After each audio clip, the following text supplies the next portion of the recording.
Marquis de Sade.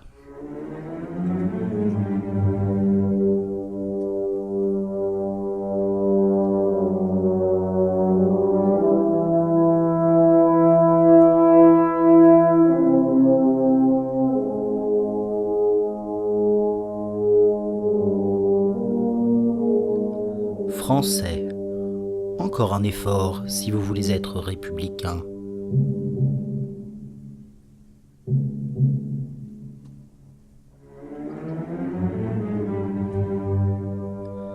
La religion.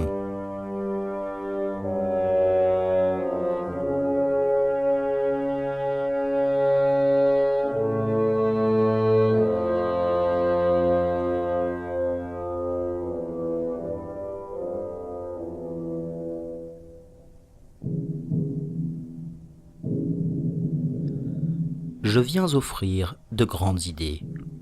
On les écoutera, elles seront réfléchies. Si toutes ne plaisent pas, au moins en restera-t-il quelques-unes. J'aurai contribué en quelque chose au progrès des Lumières, et j'en serai content. Je ne le cache point, c'est avec peine que je vois la lenteur avec laquelle nous tâchons d'arriver au but. C'est avec inquiétude que je sens que nous sommes à la veille de le manquer encore une fois. Croit-on que ce but sera atteint quand on nous aura donné des lois ? Qu'on ne l'imagine pas. Que ferions-nous de lois sans religion ? Il nous faut un culte, et un culte fait pour le caractère d'un républicain bien éloigné de jamais pouvoir reprendre celui de Rome. Dans un siècle où nous sommes aussi convaincus que la religion doit être appuyée sur la morale, et non pas la morale sur la religion, il faut une religion qui aille aux mœurs, qui en soit comme le développement, comme la suite nécessaire, et qui puisse, en élevant l'âme, la tenir perpétuellement à la hauteur de cette liberté précieuse dont elle fait aujourd'hui son unique idole. Or, je demande si l'on peut supposer que celle d'un esclave de Titus, que celle d'un vil histrion de Judée, puisse convenir à une nation libre et guerrière qui vient de se régénérer. Non, mes compatriotes, non, vous ne le croyez pas. Et malheureusement pour lui, le français s'ensevelissait encore dans les ténèbres du christianisme. D'un côté, l'orgueil, la tyrannie, le despotisme des prêtres, vice toujours renaissant dans cette horde impure. De l'autre, la bassesse, les petites vues, les platitudes des dogmes et des mystères de cette indigne et fabuleuse religion, en émoussant la fierté de l'âme républicaine, l'aurait bientôt ramené sous le joug que son énergie vient de briser. Ne perdons pas de vue que cette puérile religion était une des meilleures armes des mains de nos tyrans. Un de ses premiers dogmes était de rendre à César ce qui appartient à César. Mais nous avons détrôné César, et nous ne voulons plus rien lui rendre. Français, ce serait en vain que vous vous flatteriez que l'esprit d'un clergé assermenté ne doit plus être celui d'un clergé réfractaire. Il est des vices d'État dont on ne se corrige jamais. Avant 10 ans, au moyen de la religion chrétienne, de sa superstition, de ses préjugés, vos prêtres, malgré leurs serments, malgré leur pauvreté, ils reprendraient sur les âmes l'empire qu'ils avaient envahi, ils vous renchaîneraient à des rois, parce que la puissance de ceux-ci étaya toujours celle de l'autre, et votre édifice républicain s'écroulerait, faute de base. Oh, vous qui avez la faux à la main, portez le dernier coup à l'arbre de la superstition, ne vous contentez pas d'élaguer les branches, déracinez tout à fait une plante dont les effets sont si contagieux. Soyez parfaitement convaincus que votre système de liberté et d'égalité contrarie trop ouvertement les ministres des autels du Christ pour qu'il en soit jamais un seul, ou qu'il adopte de bonne foi, ou qui ne cherche pas à l'ébranler s'il parvient à reprendre quelque empire sur les consciences. Quel sera le prêtre qui, comparant l'état où l'on vient de le réduire avec celui dont il jouissait autrefois, ne fera pas tout ce qui dépendra de lui pour recouvrer et la confiance et l'autorité qu'on lui a fait perdre ? Et que d'êtres faibles et pusillanimes redeviendront bientôt les esclaves de cet ambitieux tonsuré. Pourquoi n'imagine-t-on pas que les inconvénients qui ont existé peuvent encore renaître? Dans l'enfance de l'Église chrétienne, les prêtres n'étaient-ils pas ce qu'ils sont aujourd'hui? Vous voyez où ils étaient parvenus. Qui pourtant les avait conduits là? N'étaient-ce pas les moyens que leur fournissait la religion? Or, si vous ne la défendez pas absolument, cette religion, ceux qui la prêchent ayant toujours les mêmes moyens, arriveront bientôt au même but. Anéantissez donc à jamais tout ce qui peut détruire un jour votre ouvrage. Songez que le fruit de vos travaux n'étant réservé qu'à vos neveux, il est de votre devoir, de votre probité, de ne leur laisser aucun de ces germes dangereux qui pourraient les replonger dans le chaos dont nous avons tant de peine à sortir. Déjà, nos préjugés se dissipent, déjà le peuple abjure les absurdités catholiques. Il a déjà supprimé les temples, il a culbuté les idoles. Il est convenu que le mariage n'est plus qu'un acte civil. Les confessionnaux brisés servent au foyer public. Les prétendus fidèles, désertant le banquet apostolique, laissent les dieux de farine aux souris. Français, ne vous arrêtez point. L'Europe entière, une main déjà sur le bandeau qui fascine ses yeux, attend de vous l'effort qui doit l'arracher de son front. Hâtez-vous, ne laissez pas à Rome la Sainte, s'agitant en tous sens pour réprimer votre énergie, le temps de se conserver peut-être encore quelques prosélytes. Frappez sans ménagement sa tête altière et frémissante, et qu'avant 2 mois, l'arbre de la liberté, ombrageant les débris de la chaire de Saint-Pierre, couvre du poids de ses rameaux victorieux toutes ces méprisables idoles du christianisme effrontément élevées sur les cendres des Catons et des Brutus. Français, je vous le répète, l'Europe attend de vous d'être à la fois délivrée du sceptre et de l'encensoir. Songez qu'il vous est impossible de l'affranchir de la tyrannie royale sans lui faire briser en même temps les freins de la superstition religieuse. Les liens de l'une sont trop intimement unis à l'autre pour qu'en laissant subsister un des deux, vous ne retombiez pas bientôt sous l'empire de celui que vous auriez négligé de dissoudre. Ce n'est plus ni aux genoux d'un être imaginaire, ni à ceux d'un vil imposteur qu'un républicain doit fléchir. Ces uniques dieux doivent être maintenant le courage et la liberté. Rome disparut dès que le christianisme s'y prêcha, et la France est perdue s'il s'y révère encore. Qu'on examine avec attention les dogmes absurdes, les mystères effrayants, les cérémonies monstrueuses, la morale impossible de cette dégoûtante religion, et l'on verra si elle peut convenir à une république.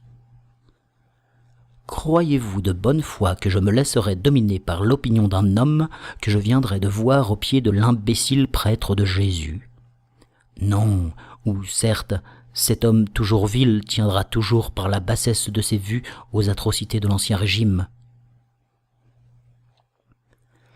Dès lors qu'il peut se soumettre aux stupidités d'une religion aussi plate que celle que nous avions la folie d'admettre, il ne peut plus ni me dicter des lois, ni me transmettre des lumières. Je ne le vois plus que comme un esclave des préjugés et de la superstition. Jetons les yeux, pour nous convaincre de cette vérité, sur le peu d'individus qui restent attachés au culte insensé de nos pères. Nous verrons si ce ne sont pas tous des ennemis irréconciliables du système actuel. Nous verrons si ce n'est pas dans leur nombre qu'est entièrement comprise cette caste si justement méprisée de royalistes et d'aristocrates. Que l'esclave d'un brigand couronné fléchisse, s'il le veut, au pied d'une idole de pâte. Un tel objet est fait pour son âme de boue. Qui peut servir des rois doit adorer des dieux.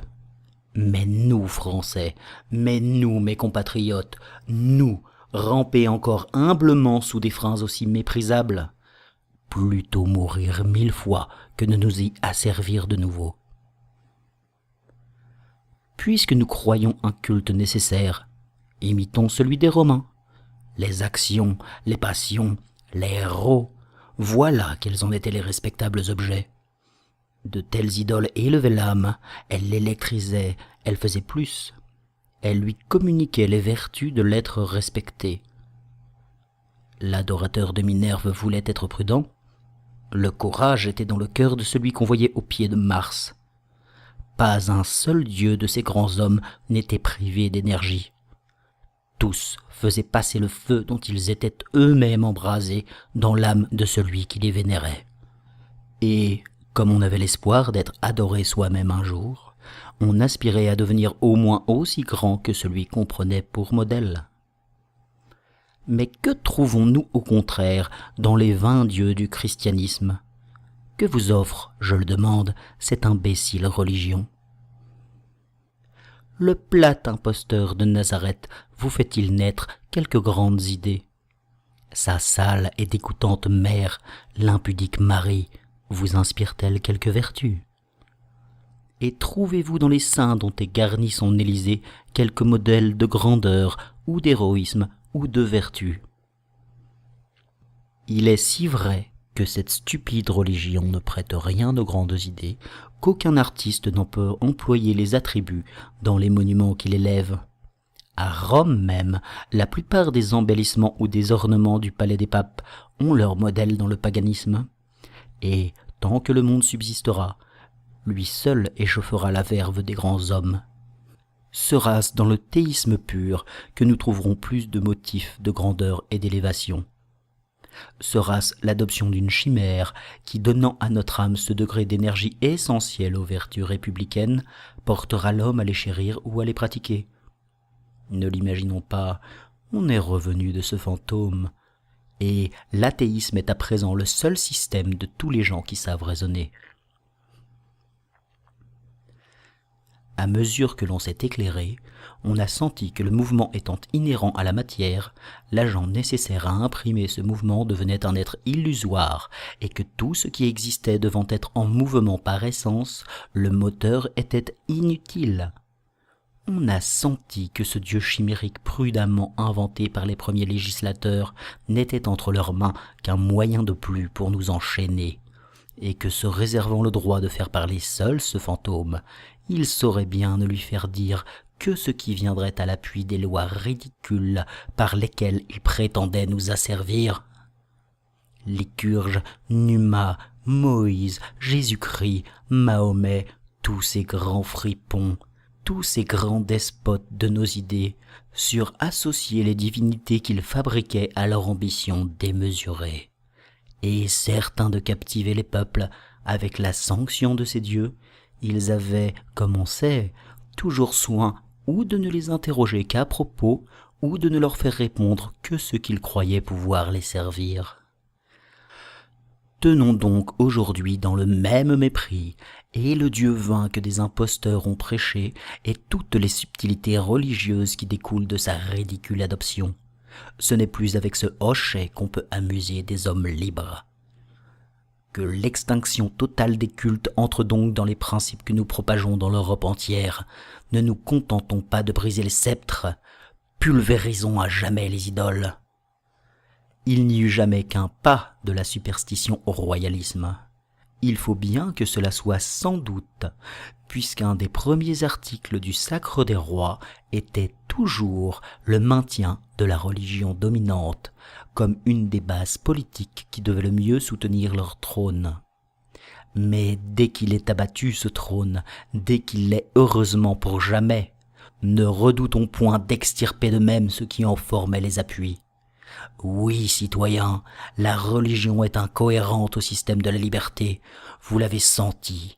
Jamais l'homme libre ne se courbera près des dieux du christianisme, jamais ses dogmes, jamais ses rites, ses mystères ou sa morale ne conviendront à un républicain. Encore un effort, puisque vous travaillez à détruire tous les préjugés, n'en laissez subsister aucun, s'il n'en faut qu'un seul pour les ramener tous. Combien devons-nous être plus certains de leur retour si celui que vous laissez vivre est positivement le berceau de tous les autres? Cessons de croire que la religion puisse être utile à l'homme. Ayons de bonnes lois, et nous saurons nous passer de religion. Mais il en faut une au peuple, assure-t-on. Elle l'amuse, elle le contient. À la bonne heure. Donnez-nous donc, en ce cas, celle qui convient à des hommes libres. Rendez-nous les dieux du paganisme, nous adorerons volontiers Jupiter, Hercule ou Pallas. Mais nous ne voulons plus du fabuleux auteur d'un univers qui se meut lui-même, nous ne voulons plus d'un Dieu sans étendue et qui pourtant remplit tout de son immensité, d'un Dieu tout-puissant et qui n'exécute jamais ce qu'il désire, d'un être souverainement bon et qui ne fait que des mécontents, d'un être ami de l'ordre et dans le gouvernement duquel tout est en désordre. Non, nous ne voulons plus d'un Dieu qui dérange la nature, qui est le père de la confusion, qui meut l'homme au moment où l'homme se livre à des horreurs. Un tel Dieu nous fait frémir d'indignation, et nous le reléguons pour jamais dans l'oubli d'où l'infâme Robespierre a voulu le sortir. Français, à cet indigne fantôme, substituons les simulacres imposants qui rendaient Rome maîtresse de l'univers. Traitons toutes les idoles chrétiennes comme nous avons traité celles de nos rois. Nous avons remplacé les emblèmes de la liberté sur les bases qui soutenaient autrefois des tyrans. Réédifions de même l'effigie des grands hommes sur les piédestaux de ces polissons adorés par le christianisme. Cessons de redouter, pour nos campagnes, l'effet de l'athéisme. Les paysans n'ont-ils pas senti la nécessité de l'anéantissement du culte catholique, si contradictoire aux vrais principes de la liberté ? N'ont-ils pas vu sans effroi, comme sans douleur, culbuter leurs autels et leurs presbytères ? Ah, croyez qu'ils renonceront de même à leur ridicule Dieu.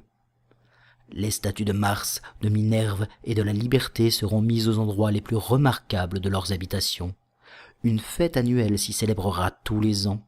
La couronne civique y sera décernée au citoyen qui aura le mieux mérité de la patrie. À l'entrée d'un bois solitaire, Vénus, l'hymen et l'amour, érigés sous un temple agreste, recevront l'hommage des amants. Là, ce sera par la main des grâces que la beauté couronnera la constance. Il ne s'agira pas seulement d'aimer pour être digne de cette couronne, il faudra encore avoir mérité de l'être. L'héroïsme, les talents, l'humanité, la grandeur d'âme, un civisme à toute épreuve. Voilà les titres qu'au pied de sa maîtresse sera forcé d'établir l'amant. Et ceux-là vaudront bien ceux de la naissance et de la richesse qu'un sot orgueil exigeait autrefois. Quelques vertus au moins écloreront de ce culte, tandis qu'il ne n'est que des crimes de celui que nous avons eu la faiblesse de professer. Ce culte s'alliera avec la liberté que nous servons, il l'animera, l'entretiendra, l'embrassera, au lieu que le théisme est, par son essence et par sa nature, la plus mortelle ennemie de la liberté que nous servons. En coûta-t-il une goutte de sang quand les idoles païennes furent détruites sous le bas empire ? La révolution préparée par la stupidité d'un peuple redevenu esclave s'opéra sans le moindre obstacle. Comment pouvons-nous redouter que l'ouvrage de la philosophie soit plus pénible que celui du despotisme ? Ce sont les prêtres seuls qui captivent encore au pied de leur dieu chimérique ce peuple que vous craignez tant d'éclairer. Éloignez-les de lui et le voile tombera naturellement. Croyez que ce peuple, bien plus sage que vous ne l'imaginez, dégagé des fers de la tyrannie, le sera bientôt de ceux de la superstition. Vous le redoutez s'il n'a pas ce frein. Quelle extravagance! Ah, croyez-le, citoyens, celui que le glaive matériel des lois n'arrête point ne le sera pas davantage par la crainte morale des supplices de l'enfer dont il se moque depuis son enfance. Votre théisme, en un mot, a fait commettre beaucoup de forfaits, mais il n'en arrêta jamais un seul. S'il est vrai que les passions aveuglent, que leur effet soit d'élever sur nos yeux un nuage qui nous déguise les dangers dont elles sont environnées, comment pouvons-nous supposer que ceux qui, loin de nous comme le sont les punitions annoncées par votre Dieu, puissent parvenir à dissiper ce nuage que ne peut dissoudre le glaive même des lois toujours suspendues sur les passions? S'il est donc prouvé que ce supplément de frein imposé par l'idée d'un Dieu devienne inutile, s'il est démontré qu'il est dangereux par ses autres effets, je demande à quel usage il peut donc servir, et de quel motif nous pourrions nous appuyer pour en prolonger l'existence. Me dira-t-on que nous ne sommes pas assez mûrs pour consolider encore notre révolution d'une manière aussi éclatante? Ah, mes concitoyens, le chemin que nous avons fait depuis 89 est bien autrement difficile que celui qui nous reste à faire. Et nous avons bien moins à travailler l'opinion dans ce que je vous propose que nous ne l'avons tourmenté en tous sens depuis l'époque du renversement de la Bastille. Croyons qu'un peuple assez sage, assez courageux pour conduire un monarque impudent du fait des grandeurs au pied de l'échafaud, qui, dans ce peu d'années, sut vaincre autant de préjugés, sut briser tant de freins ridicules, le sera suffisamment pour immoler au bien de la chose, à la prospérité de la République, un fantôme bien plus illusoire encore que ne pouvait l'être celui d'un roi. Français, vous frapperez les premiers coups. Votre éducation nationale fera le reste. Mais travaillez promptement à cette besogne, qu'elle devienne un de vos soins le plus important. Qu'elle ait surtout pour base cette morale essentielle, si négligée dans l'éducation religieuse. Remplacez les sottises déifiques dont vous fatiguiez les jeunes organes de vos enfants par d'excellents principes sociaux. Qu'au lieu d'apprendre à réciter de futiles prières qu'il fera gloire d'oublier dès qu'il aura 16 ans, il soit instruit de ses devoirs dans la société. Apprenez-lui à chérir des vertus dont vous lui parliez à peine autrefois et qui, sans vos fables religieuses, suffisent à son bonheur individuel. Faites-leur sentir que ce bonheur consiste à rendre les autres aussi fortunés que nous désirons l'être nous-mêmes.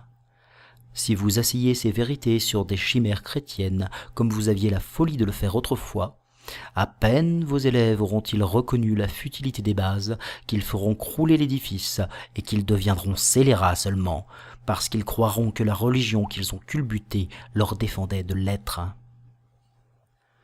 En leur faisant sentir au contraire la nécessité de la vertu uniquement parce que leur propre bonheur en dépend, ils seront honnêtes gens par égoïsme. Et cette loi, qui régit tous les hommes, sera toujours la plus sûre de toutes. Que l'on évite donc avec le plus grand soin de mêler aucune fable religieuse dans cette éducation nationale. Ne perdons jamais de vue que ce sont des hommes libres que nous voulons former, et non de vils adorateurs d'un dieu. Qu'un philosophe simple instruise ses nouveaux élèves des sublimités incompréhensibles de la nature. Qu'il leur prouve que la connaissance d'un dieu, souvent très dangereuse aux hommes, ne servit jamais à leur bonheur, et qu'ils ne seront pas plus heureux en admettant comme cause de ce qu'ils ne comprennent pas quelque chose qu'ils comprendront encore moins. Qu'il est bien moins essentiel d'entendre la nature que d'en jouir, et d'en respecter les lois, que ces lois sont aussi sages que simples, qu'elles sont écrites dans le cœur de tous les hommes, et qu'il ne faut qu'interroger ce cœur pour en démêler l'impulsion. S'ils veulent qu'absolument vous leur parliez d'un créateur, répondez que les choses ayant toujours été ce qu'elles sont, n'ayant jamais eu de commencement et ne devant jamais avoir de fin, il devient aussi inutile qu'impossible à l'homme de pouvoir remonter à une origine imaginaire qui n'expliquerait rien et n'avancerait à rien. Dites-leur qu'il est impossible aux hommes d'avoir des idées vraies d'un être qui n'agit sur aucun de nos sens. Toutes nos idées sont des représentations des objets qui nous frappent. Qu'est-ce qui peut nous représenter l'idée de Dieu, qui est évidemment une idée sans objet? Une telle idée, leur rajouterez-vous, n'est-elle pas aussi impossible que des effets sans cause? Une idée sans prototype est-elle autre chose qu'une chimère? Quelques docteurs, poursuivrez-vous, assurent que l'idée de Dieu est innée, et que les hommes ont cette idée dès le ventre de leur mère. Mais cela est faux, leur ajouterez-vous. Tout principe est un jugement. Tout jugement est l'effet de l'expérience, et l'expérience ne s'acquiert que par l'exercice des sens. D'où suit que les principes religieux ne portent évidemment sur rien et ne sont point innés. Comment, poursuivrez-vous, a-t-on pu persuader à des êtres raisonnables que la chose la plus difficile à comprendre était la plus essentielle pour eux? C'est qu'on les a grandement effrayés, c'est que quand on a peur, on cesse de raisonner, c'est qu'on leur a surtout recommandé de se défier de leur raison, et que quand la cervelle est troublée, on croit tout et n'examinent rien. L'ignorance et la peur, leur direz-vous encore, voilà les deux bases de toutes les religions. L'incertitude où l'homme se trouve par rapport à son Dieu est précisément le motif qui l'attache à sa religion. L'homme a peur dans les ténèbres, tant au physique qu'au moral. Sa peur devient habituelle en lui et se change en besoin. Il croirait qu'il lui manquerait quelque chose s'il n'avait plus rien à espérer ou à craindre. Revenez ensuite à l'utilité de la morale. Donnez-leur sur ce grand objet beaucoup plus d'exemples que de leçons, beaucoup plus de preuves que de livres, et vous en ferez de bons citoyens, vous en ferez de bons guerriers, de bons pères et de bons époux. Vous en ferez des hommes d'autant plus attachés à la liberté de leur pays qu'aucune idée de servitude ne pourra plus se présenter à leur esprit, qu'aucune terreur religieuse ne viendra troubler leur génie. Alors, le véritable patriotisme éclatera dans toutes les âmes, il y régnera dans toute sa force et dans toute sa pureté, parce qu'il deviendra le seul sentiment dominant et qu'aucune idée étrangère n'en attiédira l'énergie. Alors, votre seconde génération est sûre, et votre ouvrage consolidé par elle va devenir la loi de l'univers. Mais, si par crainte ou pusillanimité ces conseils ne sont pas suivis, si on laisse subsister les bases de l'édifice que l'on avait cru détruire, qu'arrivera-t-il ? On rebâtira sur ces bases, et l'on y placera les mêmes colosses à la cruelle différence qu'ils y seront cette fois cimentés d'une telle force que ni votre génération, ni celles qui la suivront ne réussiront à les culbuter. Qu'on ne doute pas que les religions ne soient le berceau du despotisme. Le premier de tous les despotes fut un prêtre. Le premier roi et le premier empereur de Rome, Numa et Auguste, s'associèrent l'un et l'autre au sacerdoce. Constantin et Clovis furent plutôt des abbés que des souverains. Héliogabale fut prêtre du soleil. De tous les temps, dans tous les siècles, il y eut, dans le despotisme et dans la religion, une telle connexité qu'il reste plus que démontré qu'en détruisant l'un, l'on doit saper l'autre, par la grande raison que le premier servira toujours de loi au second. Je ne propose cependant ni massacre ni exportation. Toutes ces horreurs sont trop loin de mon âme pour oser seulement les concevoir une minute. Non, n'assassinez point, n'exportez point. Ces atrocités sont celles des rois ou des scélérats qu'ils imitèrent. Ce n'est point en faisant comme eux que vous forcerez de prendre en horreur ceux qui les exerçaient. N'employons la force que pour les idoles. Il ne faut que des ridicules pour ceux qui les servent. Les sarcasmes de Julien nuisirent plus à la religion chrétienne que tous les supplices de Néron. Oui, détruisons à jamais toute l'idée de Dieu et faisons des soldats de ces prêtres. Quelques-uns le sont déjà. Qu'ils s'en tiennent à ce métier si noble pour un républicain, mais qu'ils ne nous parlent plus ni de leur être chimérique, ni de sa religion fabuleuse, unique objet de nos mépris. Condamnons à être bafoués, ridiculisés, couverts de boue dans tous les carrefours des plus grandes villes de France, le premier de ces charlatans bénis qui viendra nous parler encore ou de Dieu ou de religion. Une éternelle prison sera la peine de celui qui retombera 2 fois dans les mêmes fautes. Que les blasphèmes les plus insultants, les ouvrages les plus athées soient ensuite autorisés pleinement afin d'achever d'extirper dans le cœur et la mémoire des hommes ces effrayants jouets de notre enfance. Que l'on mette au concours l'ouvrage le plus capable d'éclairer enfin les Européens sur une matière aussi importante, et qu'un prix considérable, et décerné par la nation, soit la récompense de celui qui, ayant tout dit, tout démontré sur cette matière, ne laissera plus à ses compatriotes qu'une faux pour culbuter tous ces fantômes et qu'un cœur droit pour les haïr. Dans 6 mois, tout sera fini.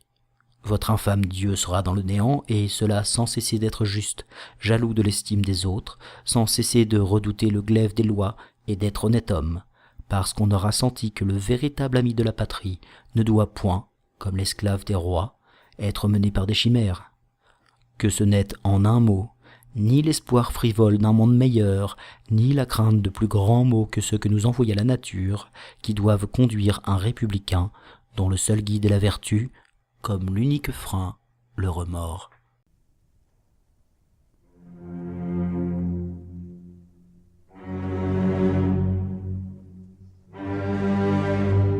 Les mœurs.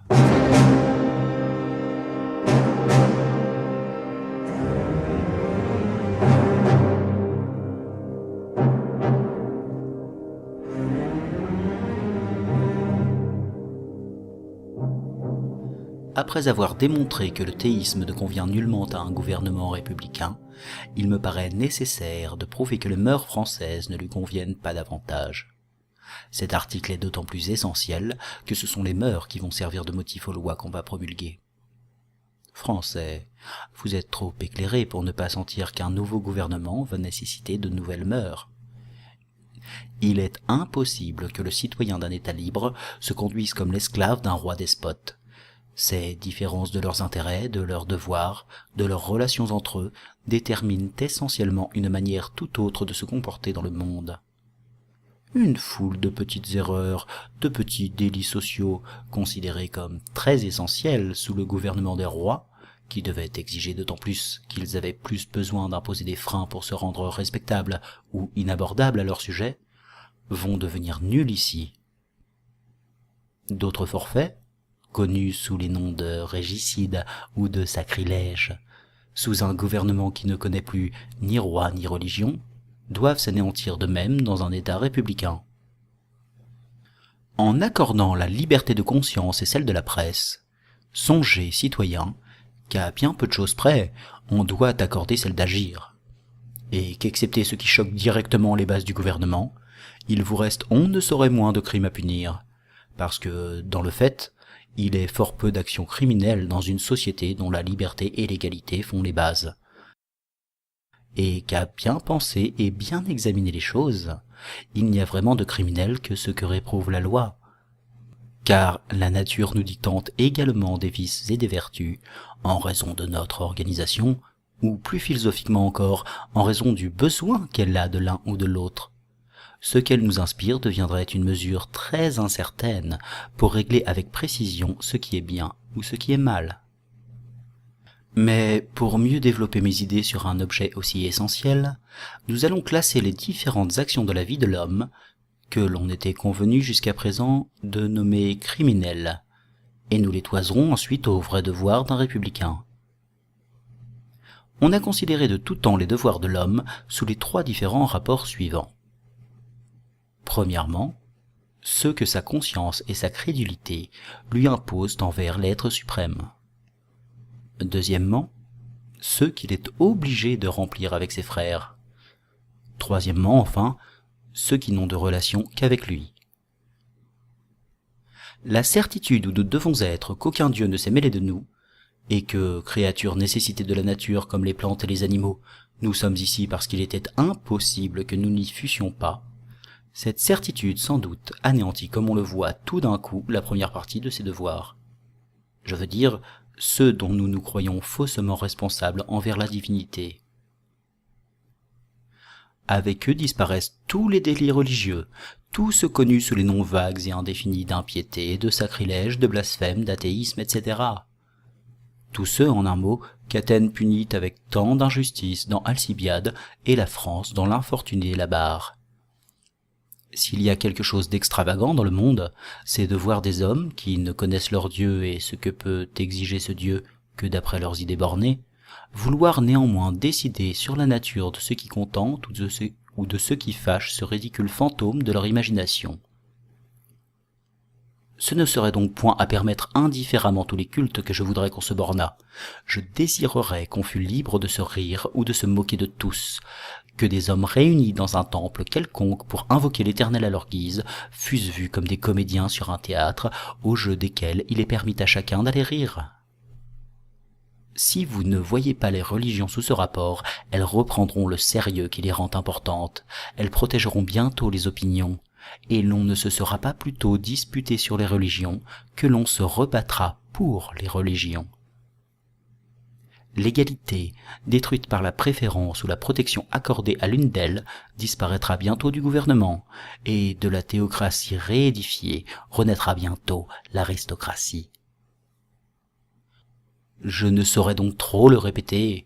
Plus de dieux, Français, plus de dieux, si vous ne voulez pas que leur funeste empire vous replonge bientôt dans toutes les horreurs du despotisme. Mais ce n'est qu'en vous en moquant que vous les détruirez. Tous les dangers qu'ils traînent à leur suite renaîtront aussitôt en foule si vous y menez de l'humeur ou de l'importance.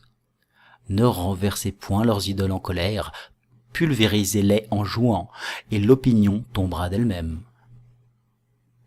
En voilà suffisamment, je l'espère, pour démontrer qu'il ne doit être promulgué aucune loi contre les délits religieux, parce que ce qui offense une chimère n'offense rien, et qu'il serait de la dernière inconséquence de punir ceux qui outragent ou qui méprisent un culte dont rien ne vous démontre avec évidence la priorité sur les autres. Ce serait nécessairement adopter un parti et influencer dès lors la balance de l'égalité, première loi de votre nouveau gouvernement. Passons au second devoir de l'homme, ce qui le lie avec ses semblables. Cette classe est la plus étendue, sans doute. La morale chrétienne, trop vague sur les rapports de l'homme avec ses semblables, pose des bases si pleines de sophismes qu'il nous est impossible de les admettre. Parce que lorsqu'on veut édifier des principes, il faut bien se garder de leur donner des sophismes pour base. Elle nous dit, cette absurde morale, d'aimer notre prochain comme nous-mêmes. Rien ne serait assurément plus sublime s'il était possible que ce qui est faux pût jamais porter les caractères de la beauté. Il ne s'agit pas d'aimer ses semblables comme soi-même, puisque cela est contre toutes les lois de la nature, et que son seul organe doit diriger toutes les actions de notre vie. Il n'est question que d'aimer nos semblables comme des frères, comme des amis que la nature nous donne, et avec lesquels nous devons vivre d'autant mieux dans un État républicain que la disparition des distances doit nécessairement resserrer les liens. Que l'humanité, la fraternité, la bienfaisance nous prescrivent d'après cela nos devoirs réciproques, et remplissons-les individuellement dans le simple degré d'énergie que nous a sur ce point donné la nature, sans blâmer et surtout sans punir ceux qui, plus froids ou plus atrabilaires, n'éprouvent pas dans ces liens néanmoins si touchants toutes les douceurs que d'autres y rencontrent. Car, on en conviendra, ce serait ici une absurdité palpable que de vouloir prescrire des lois universelles. Ce procédé serait aussi ridicule que celui d'un général d'armée qui voudrait que tous ses soldats fussent vêtus d'un habit fait sur la même mesure. C'est une injustice effrayante que d'exiger que des hommes de caractères inégaux se plient à des lois égales. Ce qui va à l'un ne va point à l'autre. Je conviens que l'on ne peut pas faire autant de lois qu'il y a d'hommes, mais les lois peuvent être si douces, en si petit nombre, que tous les hommes de quelque caractère qu'ils soient puissent facilement s'y plier. Encore exigerais-je que ce petit nombre de lois fût d'espèce à pouvoir s'adapter facilement à tous les différents caractères. L'esprit de celui qui les dirigerait serait de frapper, plus ou moins, en raison de l'individu qu'il faudrait atteindre. Il est démontré qu'il y a telle vertu dont la pratique est impossible à certains hommes, comme il y a tel remède qui ne saurait convenir à tel tempérament. Or, quel sera le comble de votre injustice si vous frappez de la loi celui auquel il est impossible de se plier à la loi? L'iniquité que vous commettriez en cela ne serait-elle pas égale à celle dont vous vous rendriez coupable si vous vouliez forcer un aveugle à discerner les couleurs? De ces premiers principes, il découle, on le sent, la nécessité de faire des lois douces, et surtout d'anéantir pour jamais l'atrocité de la peine de mort, parce que la loi qui attente à la vie d'un homme est impraticable, injuste, inadmissible. Ce n'est pas, ainsi que je le dirai tout à l'heure, qu'il n'y ait une infinité de cas où, sans outrager la nature, et c'est ce que je démontrerai, les hommes n'aient reçu de cette mère commune l'entière liberté d'attenter à la vie les uns des autres.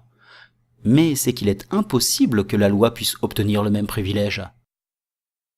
Parce que la loi, froide par elle-même, ne saurait être accessible aux passions qui peuvent légitimer dans l'homme la cruelle action du meurtre. L'homme reçoit de la nature les impressions qui peuvent lui faire pardonner cette action, et la loi, au contraire, toujours en opposition à la nature et ne recevant rien d'elle, ne peut être autorisée à se permettre les mêmes écarts. N'ayant pas les mêmes motifs, il est impossible qu'elle ait les mêmes droits. Voilà de ces distinctions savantes et délicates qui échappent à beaucoup de gens, parce que fort peu de gens réfléchissent, mais elles seront accueillies des gens instruits à qui je les adresse, et elles influeront, je l'espère, sur le nouveau code que l'on nous prépare. La seconde raison pour laquelle on doit anéantir la peine de mort, c'est qu'elle n'a jamais réprimé le crime, puisqu'on le commet chaque jour au pied de l'échafaud. On doit supprimer cette peine en un mot, parce qu'il n'y a point de plus mauvais calcul que celui de faire mourir un homme pour en avoir tué un autre, puisqu'il résulte évidemment de ce procédé qu'au lieu d'un homme de moins, en voilà tout d'un coup deux, et qu'il n'y a que des bourreaux ou des imbéciles auxquels une telle arithmétique puisse être familière. Quoi qu'il en soit, enfin, les forfaits que nous pouvons commettre envers nos frères se réduisent à 4 principaux. La calomnie, le vol, les délits qui, causés par l'impureté, peuvent atteindre désagréablement les autres, et le meurtre.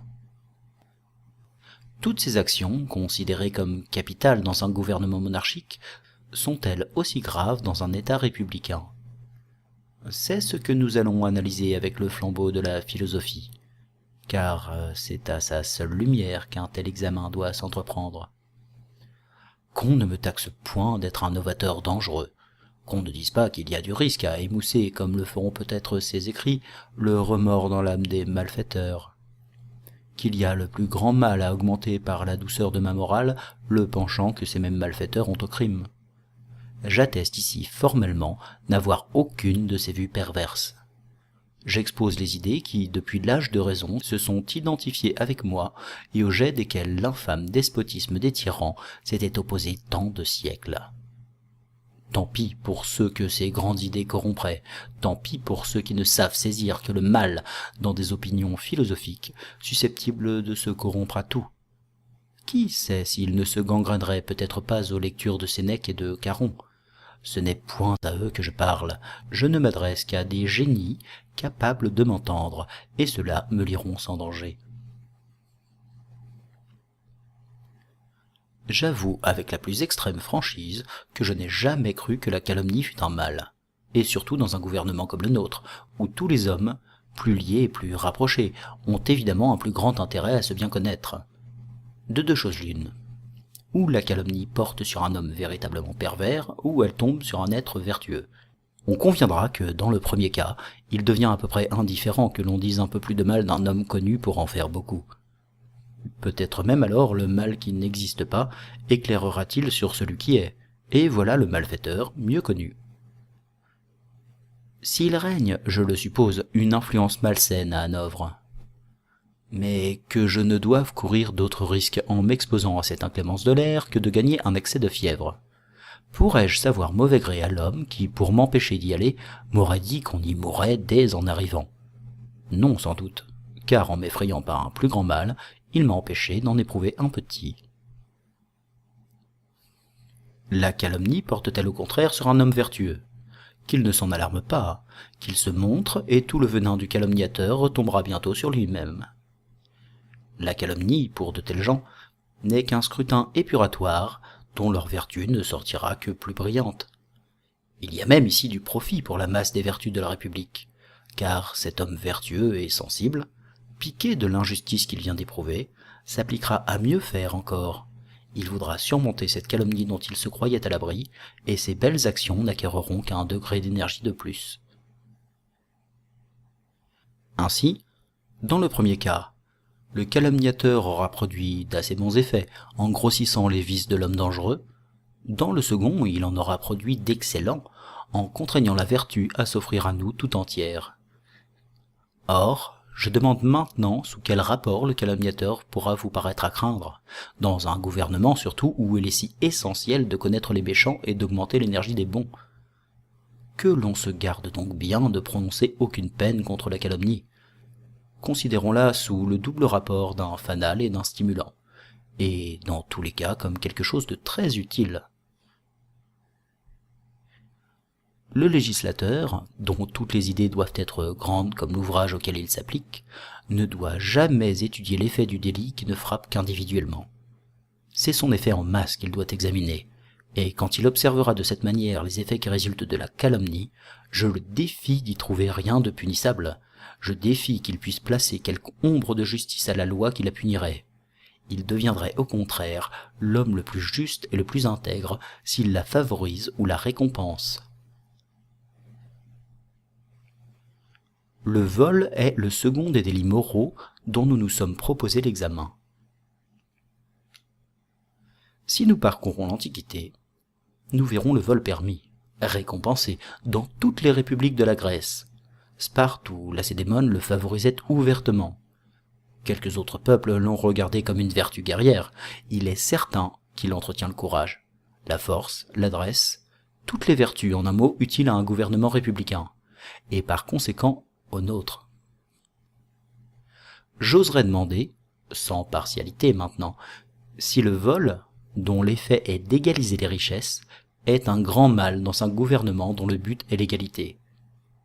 Non, sans doute, car s'il entretient l'égalité d'un côté, de l'autre, il rend plus exact à conserver son bien. Il y avait un peuple qui punissait non pas le voleur, mais celui qui s'était laissé voler, afin de lui apprendre à soigner ses propriétés. Ceci nous amène à des réflexions plus étendues. À Dieu ne plaise que je veuille attaquer ou détruire ici le serment du respect des propriétés que vient de prononcer la nation. Mais me permettra-t-on quelques idées sur l'injustice de ce serment? Quel est l'esprit d'un serment prononcé par tous les individus d'une nation? N'est-il pas de maintenir une parfaite égalité parmi les citoyens, de les soumettre tous également à la loi protectrice des propriétés de tous? Or, je vous demande maintenant si elle est bien juste, la loi qui ordonne à celui qui n'a rien de respecter celui qui a tout. Quels sont les éléments du pacte social? Ne consiste-t-il pas à céder un peu de sa liberté et de ses propriétés pour assurer et maintenir ce que l'on conserve de l'un et de l'autre? Toutes les lois sont assises sur ces bases. Elles sont les motifs des punitions infligées à celui qui abuse de sa liberté. Elles autorisent de même les impositions. Ce qui fait qu'un citoyen ne se récrie pas lorsqu'on les exige de lui, c'est qu'il sait qu'au moyen de ce qu'il donne, on lui conserve ce qui lui reste. Mais encore une fois, de quel droit celui qui n'a rien s'enchaînera-t-il sous un pacte qui ne protège que celui qui a tout? Si vous faites un acte d'équité en conservant par votre serment les propriétés du riche, ne faites-vous pas une injustice en exigeant ce serment du conservateur qui n'a rien? Quel intérêt celui-ci a-t-il à votre serment? Et pourquoi voulez-vous qu'il promette une chose uniquement favorable à celui qui diffère autant de lui par ses richesses? Il n'est assurément rien de plus injuste. Un serment doit avoir un effet égal sur tous les individus qu'il prononce. Il est impossible qu'on puisse enchaîner celui qui n'a aucun intérêt à son maintien, parce qu'il ne serait plus alors le pacte d'un peuple libre, il serait l'arme du fort sur le faible, contre lequel celui-ci devrait se révolter sans cesse. Or, c'est ce qui arrive dans le serment du respect des propriétés que vient d'exiger la nation. Le riche seul y enchaîne le pauvre. Le riche seul a intérêt au serment que prononce le pauvre avec tant d'inconsidération qu'il ne voit pas qu'au moyen de ce serment, extorqué à sa bonne foi, il s'engage à faire une chose qu'on ne peut pas faire vis-à-vis de lui. Convaincu ainsi que vous devez l'être de cette barbare inégalité, n'aggravez donc pas votre injustice en punissant celui qui n'a rien d'avoir osé dérober quelque chose à celui qui a tout. Votre inéquitable serment lui en donne plus de droit que jamais, en le contraignant au parjure par ce serment absurde pour lui. Vous légitimez tous les crimes où le portera ce parjure. Il ne vous appartient donc plus de punir ce dont vous avez été la cause. Je n'en dirai pas davantage, pour faire sentir la cruauté horrible qu'il y a à punir les voleurs. Imitez la loi sage du peuple dont je viens de parler. Punissez l'homme assez négligent pour se laisser voler, mais ne prononcez aucune espèce de peine contre celui qui vole. Songez que votre serment l'autorise à cette action, et qu'il n'a fait, en s'y livrant, que suivre le premier et le plus sage des mouvements de la nature, celui de conserver sa propre existence, n'importe aux dépens de qui. Les délits que nous devons examiner dans cette seconde classe des devoirs de l'homme envers ses semblables consistent dans les actions que peut faire entreprendre le libertinage, parmi lesquelles se distingue particulièrement, comme plus attentatoires à ce que chacun doit aux autres, la prostitution, l'adultère, l'inceste, le viol et la sodomie.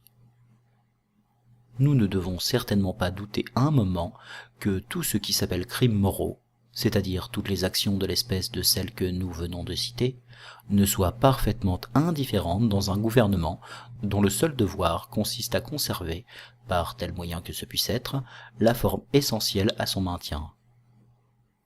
Voilà l'unique morale d'un gouvernement républicain. Or, puisqu'il est toujours contrarié par les despotes qui l'environnent, on ne saurait imaginer raisonnablement que ces moyens conservateurs puissent être des moyens moraux.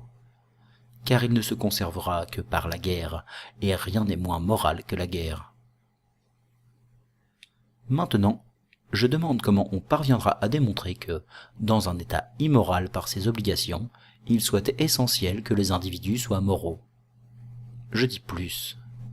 Il est bon qu'il ne le soit pas.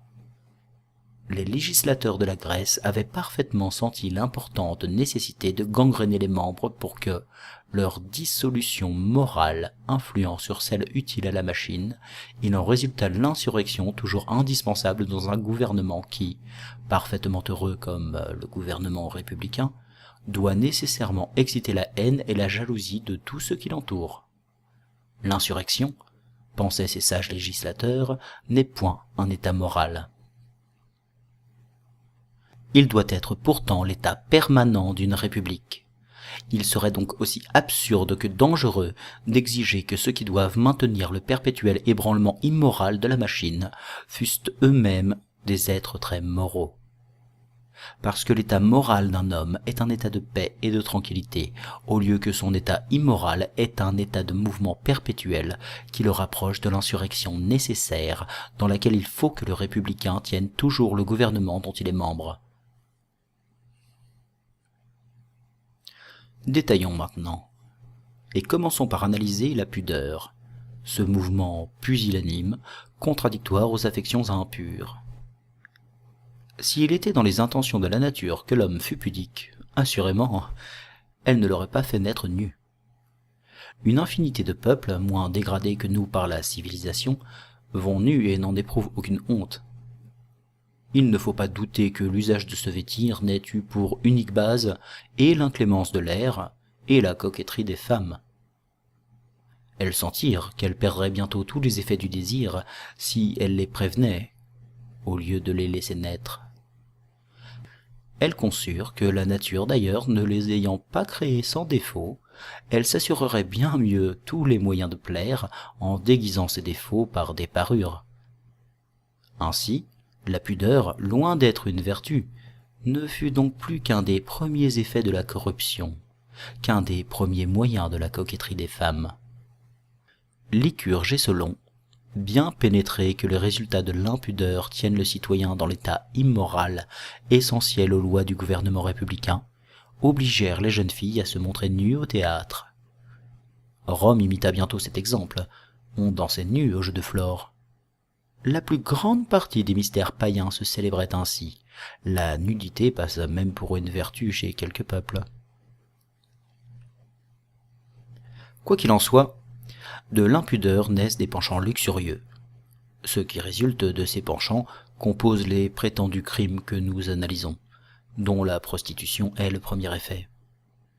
Maintenant que nous sommes revenus sur tout cela de la foule d'erreurs religieuses qui nous captivaient, et que, plus rapprochés de la nature par la quantité de préjugés que nous venons d'anéantir, nous n'écoutons que sa voix, bien assurés que, s'il y avait du crime à quelque chose, ce serait bien plutôt à résister aux penchants qu'elle nous inspire qu'à les combattre.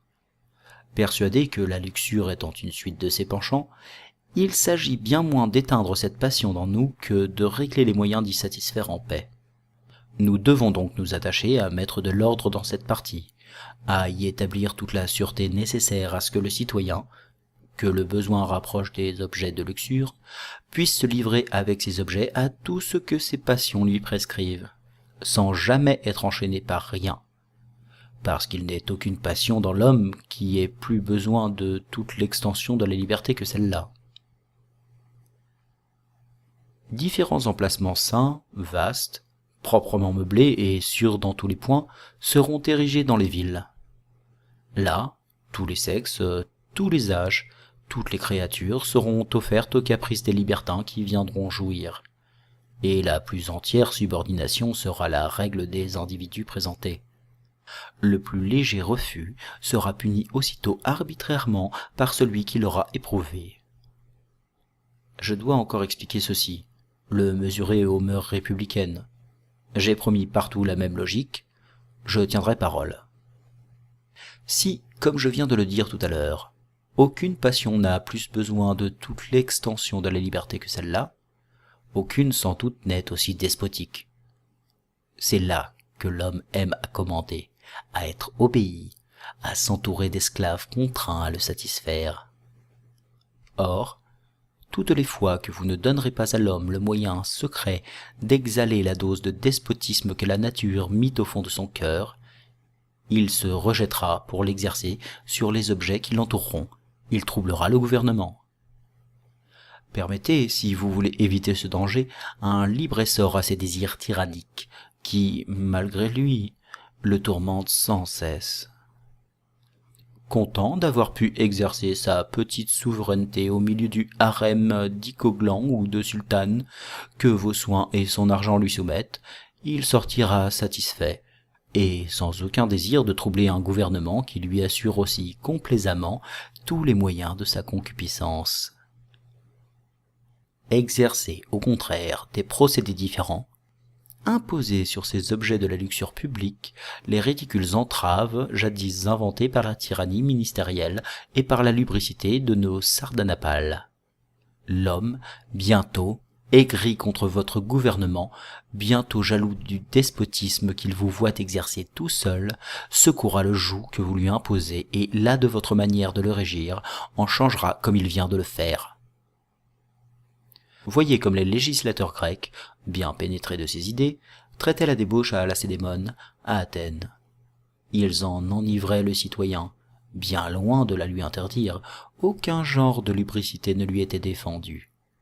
Et Socrate, déclaré par l'oracle le plus sage des philosophes de la terre, passant indifféremment des bras d'Aspasie dans ceux d'Alcibiade, n'en était pas moins la gloire de la Grèce. Je vais aller plus loin.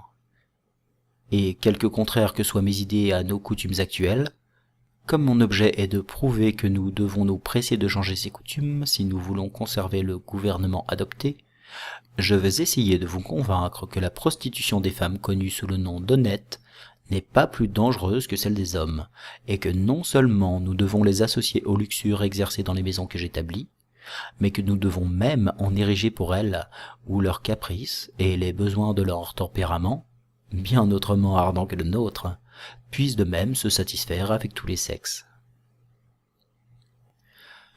De quel droit prétendez-vous d'abord que les femmes doivent être exceptées de l'aveugle soumission que la nature leur prescrit aux caprices des hommes, et ensuite par quel autre droit prétendez-vous les asservir à une continence impossible à leur physique et absolument inutile à leur bonheur? Je vais traiter séparément l'une et l'autre de ces questions. Il est certain que, dans l'état de nature, les femmes naissent vulgivagues, c'est-à-dire jouissant des avantages des autres animaux femelles, et appartenant, comme elles, et sans aucune exception, à tous les mâles. Telles furent sans aucun doute et les premières lois de la nature, et les seules institutions des premiers rassemblements que les hommes firent. L'intérêt, l'égoïsme et l'amour dégradèrent ces premières vues si simples et si naturelles. On crut s'enrichir en prenant une femme et avec elle le bien de sa famille. Voilà les deux premiers sentiments que je viens d'indiquer satisfaits. Plus souvent encore, on enleva cette femme et on s'y attacha. Voilà le second motif en action, et, dans tous les cas, de l'injustice. Jamais un acte de possession ne peut être exercé sur un être libre. Il est aussi injuste de posséder exclusivement une femme qu'il l'est de posséder des esclaves. Tous les hommes sont nés libres, tous sont égaux en droit, ne perdons jamais de vue ces principes. Il ne peut donc être jamais donné, d'après cela, de droit légitime à un sexe de s'emparer exclusivement de l'autre, et jamais l'un de ces sexes ou l'une de ces classes ne peut posséder l'autre arbitrairement. Une femme même, dans la pureté des lois de la nature, ne peut alléguer pour motif du refus qu'elle fait à celui qui la désire l'amour qu'elle a pour un autre, parce que ce motif en devient un d'exclusion, et qu'aucun homme ne peut être exclu de la possession d'une femme, du moment qu'il est clair qu'elle appartient décidément à tous les hommes. L'acte de possession ne peut être exercé que sur un immeuble ou sur un animal. Jamais il ne peut l'être sur un individu qui nous ressemble, et tous les liens qui peuvent enchaîner une femme à un homme, de telle espèce que vous puissiez les supposer, sont aussi injustes que chimériques. S'il devient donc incontestable que nous avons reçu de la nature le droit d'exprimer nos vœux indifféremment à toutes les femmes, il le devient de même que nous avons celui de l'obliger de se soumettre à nos vœux. Non pas exclusivement, je me contrarierai, mais momentanément. Il est incontestable que nous avons le droit d'établir des lois qui la contraignent de céder au feu de celui qui la désire. La violence même étant un des effets de ce droit, nous pouvons l'employer légalement. Eh, la nature n'a-t-elle pas prouvé que nous avions ce droit en nous départissant la force nécessaire à les soumettre à nos désirs ? En vain les femmes doivent-elles faire parler pour leur défense, ou la pudeur, ou leur attachement à d'autres hommes. Ces moyens chimériques sont nuls. Nous avons vu plus haut combien la pudeur était un sentiment factice et méprisable. L'amour, qu'on peut appeler la folie de l'âme, n'a pas plus de titre pour légitimer leur constance, ne satisfaisant que deux individus, l'être aimé et l'être aimant. Il ne peut servir au bonheur des autres. Et c'est pour le bonheur de tous, et non pour un bonheur égoïste et privilégié, que nous ont été données les femmes. Tous les hommes ont donc un droit de jouissance égal sur toutes les femmes. Il n'est donc aucun homme qui, d'après les lois de la nature, puisse s'ériger sur une femme un droit unique et personnel. La loi qui les obligera de se prostituer tant que nous le voudrons aux maisons de débauche dont il vient d'être question, et qui les y contraindra si elles s'y refusent, qui les punira si elles y manquent, est donc une loi des plus équitables, et contre laquelle aucun motif légitime ou juste ne saurait réclamer. Un homme qui voudra jouir d'une femme ou d'une fille quelconque pourra donc, si les lois que vous promulguez sont justes, la faire sommer de se trouver dans l'une des maisons dont j'ai parlé, et là, sous la sauvegarde des matrones de ce temple de Vénus, elle lui sera livrée pour satisfaire, avec autant d'humilité que de soumission, tous les caprices qu'il lui plaira de se passer avec elle, de quelque bizarrerie ou de quelque irrégularité qu'il puisse être, parce qu'il n'en est aucun qui ne soit dans la nature, aucun qui ne soit avoué par elle. Il ne s'agirait plus ici que de fixer l'âge. Or, je prétends qu'on ne le peut sans gêner la liberté de celui qui désire la jouissance d'une fille de tel ou tel âge. Celui qui a le droit de manger le fruit d'un arbre peut assurément le cueillir mûr ou vert, suivant les inspirations de son goût. Mais, objectera-t-on, il est un âge où les procédés de l'homme nuiront décidément à la santé de la fille. Cette considération est sans aucune valeur. Dès que vous m'accordez le droit de propriété sur la jouissance, ce droit est indépendant des effets produits par la jouissance. De ce moment, il devient égal que cette jouissance soit avantageuse ou nuisible à l'objet qui doit s'y soumettre. N'ai-je pas déjà prouvé qu'il était égal de contraindre la volonté d'une femme sur cet objet, et qu'aussitôt qu'elle inspirait le désir de la jouissance, elle devait se soumettre à cette jouissance, abstraction faite de tout sentiment égoïste. Il en est de même de sa santé. Dès que les égards qu'on aurait pour cette considération détruiraient ou affaibliraient la jouissance de celui qui la désire et qui a le droit de se l'approprier, cette considération d'âge devient nulle, parce qu'il ne s'agit nullement ici de ce que peut éprouver l'objet condamné par la nature et par la loi à l'assouvissement momentané des désirs de l'autre. Il n'est question dans cet examen que de ce qui convient à celui qui désire. Nous rétablirons la balance. Oui, nous la rétablirons. Nous le devons sans doute. Ces femmes que nous venons d'asservir si cruellement, nous devons incontestablement les dédommager. Et c'est ce qui va former la réponse à la seconde question que je me suis proposée.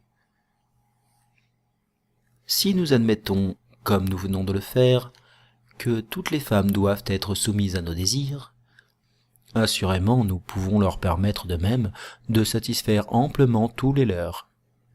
Nos lois doivent favoriser sur cet objet leur tempérament de feu, et il est absurde d'avoir placé et leur honneur et leur vertu dans la force antinaturelle qu'elles mettent à résister aux penchants qu'elles ont reçus avec bien plus de profusion que nous. Cette injustice de nos mœurs est d'autant plus criante que nous consentons à la fois à les rendre faibles à force de séduction et à les punir ensuite de ce qu'elles cèdent à tous les efforts que nous avons faits pour les provoquer à la chute. Toute l'absurdité de nos mœurs est gravée, ce me semble, dans cette inéquitable atrocité, et ce seul exposé devrait nous faire sentir l'extrême besoin que nous avons de les changer pour de plus purs. Je dis donc que les femmes, ayant reçu des penchants bien plus violents que nous au plaisir de la luxure, pourront s'y livrer tant qu'elles le voudront, absolument dégagées de tous les liens de l'hymen, de tous les faux préjugés de la pudeur, absolument rendues à l'état de nature. Je veux que les lois leur permettent de se livrer à autant d'hommes que bon leur semblera.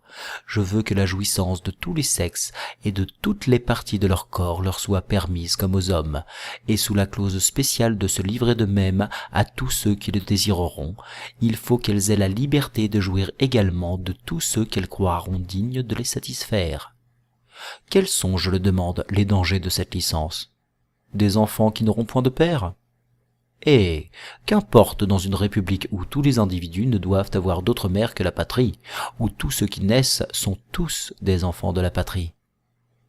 Ah, combien l'aimeraient mieux ceux qui, n'ayant jamais connu qu'elle, sauront, dès en naissant, que ce n'est que d'elle qu'ils doivent tout attendre. N'imaginez pas de faire de bons républicains tant que vous isolerez dans leur famille les enfants qui ne doivent appartenir qu'à la République, en donnant là seulement à quelques individus la dose d'affection qu'ils doivent répartir sur tous leurs frères. Ils adoptent inévitablement les préjugés souvent dangereux de ces individus. Leurs opinions, leurs idées s'isolent, se particularisent, et toutes les vertus d'un homme d'État leur deviennent absolument impossibles. Abandonnant enfin leur cœur tout entier à ceux qui les ont fait naître, ils ne trouvent plus dans ce cœur aucune affection pour celle qui doit les faire vivre, les faire connaître et les illustrer. Comme si ces seconds bienfaits n'étaient pas plus importants que le premier. S'il y a le plus grand inconvénient à laisser les enfants sucer ainsi dans leur famille des intérêts souvent bien différents de ceux de la patrie, il y a donc le plus grand avantage à les en séparer. Ne le sont-ils pas naturellement par les moyens que je propose, puisqu'en détruisant absolument tous les liens de l'hymen, il ne naît plus d'autre fruit de plaisir de la femme que des enfants auxquels la connaissance de leur père est absolument interdite. Et avec cela les moyens de ne plus appartenir qu'à une même famille, au lieu d'être ainsi qu'ils le doivent uniquement les enfants de la patrie. Il y aura donc des maisons destinées au libertinage des femmes, et comme celles des hommes, sous la protection du gouvernement. Là, leur seront fournis tous les individus de l'un et l'autre sexe qu'elles pourront désirer, et plus elles fréquenteront ces maisons, plus elles seront estimées.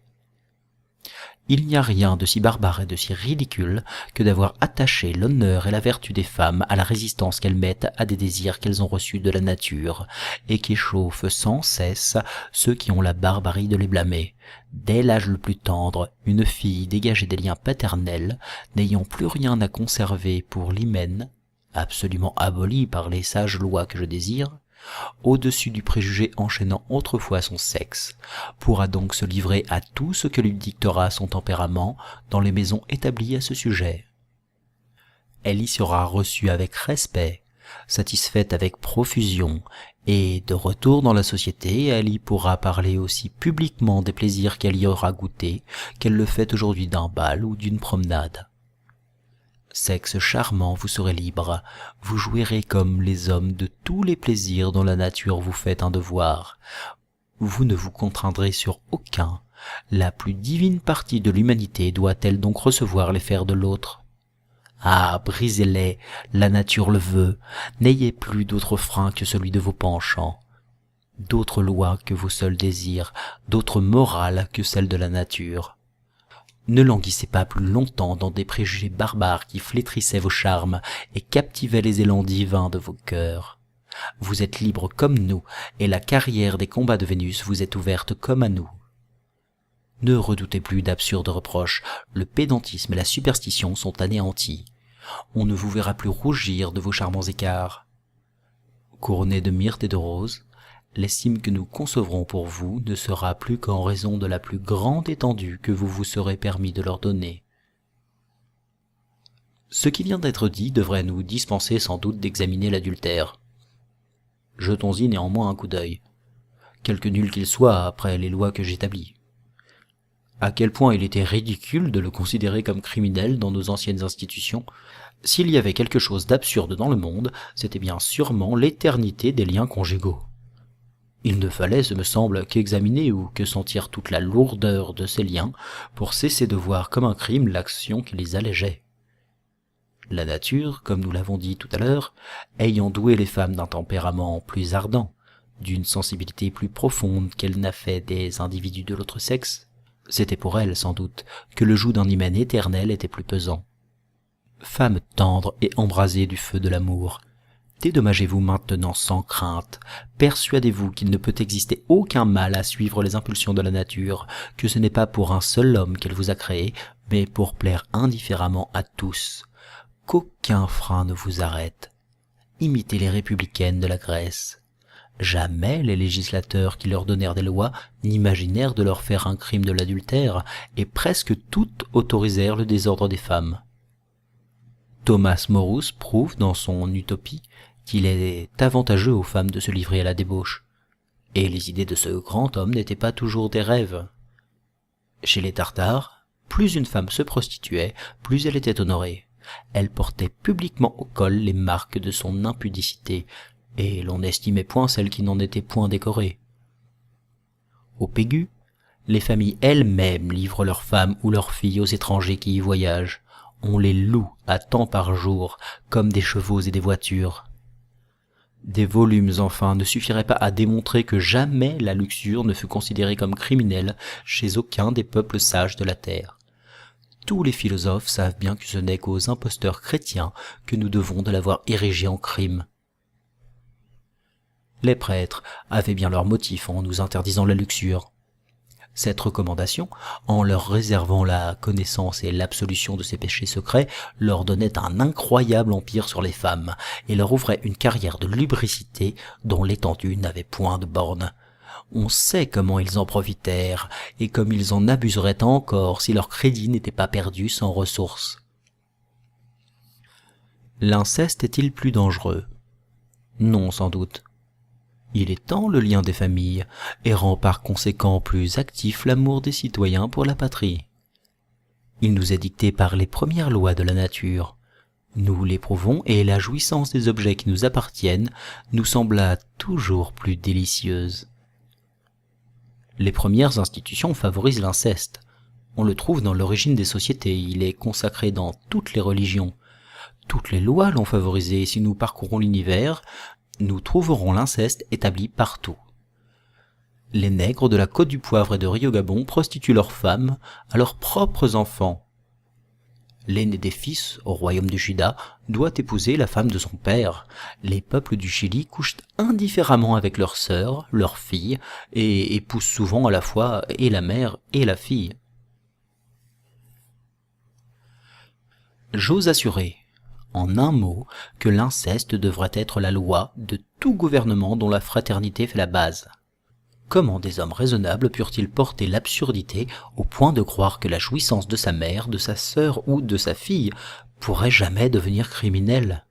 N'est-ce pas, je vous le demande, un abominable préjugé que celui qui paraît faire un crime à un homme d'estimer plus pour sa jouissance l'objet dont le sentiment de la nature le rapproche davantage? Il faudrait autant dire qu'il nous est défendu d'aimer trop les individus que la nature nous enjoint d'aimer le mieux, et que plus elle nous donne de penchant pour un objet, plus elle nous ordonne en même temps de nous en éloigner. Ces contrariétés sont absurdes. Il n'y a que des peuples abrutis par la superstition qui puissent les croire ou les adopter. La communauté des femmes que j'établis, entraînant nécessairement l'inceste. Il reste peu de choses à dire sur un prétendu délit dont la nullité est trop démontrée pour s'y appesantir davantage. Et nous allons passer au viol, qui semble être, au premier coup d'œil, de tous les écarts du libertinage, celui dont la lésion est la mieux établie, en raison de l'outrage qu'il paraît faire.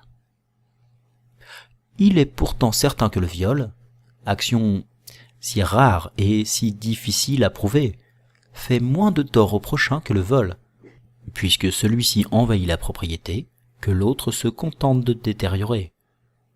Qu'aurez-vous d'ailleurs à objecter au violateur s'il vous répond qu'au fait, le mal qu'il a commis est bien médiocre puisqu'il n'a fait que placer un peu plus tôt l'objet dont il a abusé au même état où l'aurait bientôt mis l'hymen ou l'amour?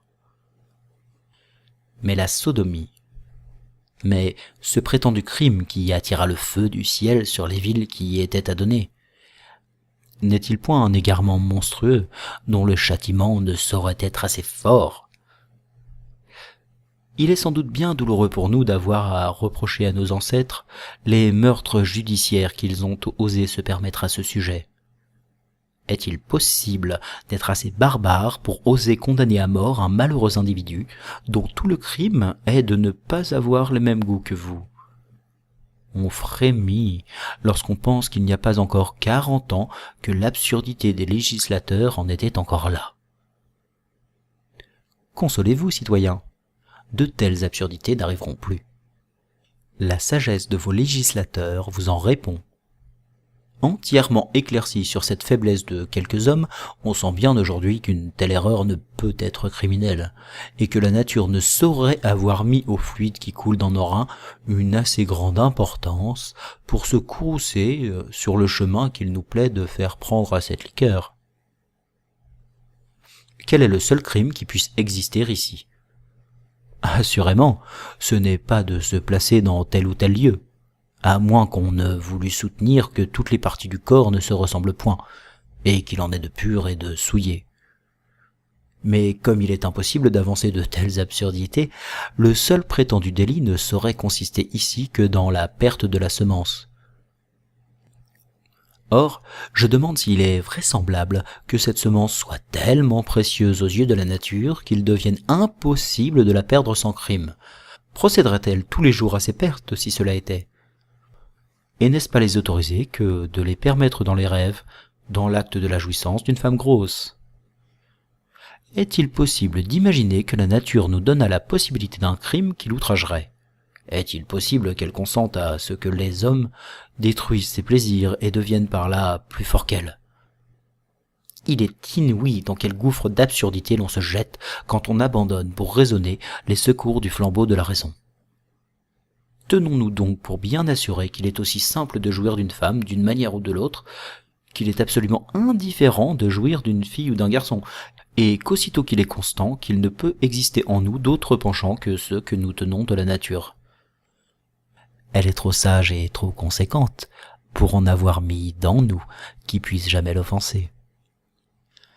Celui de la sodomie est le résultat de l'organisation, et nous ne contribuons pour rien à cette organisation.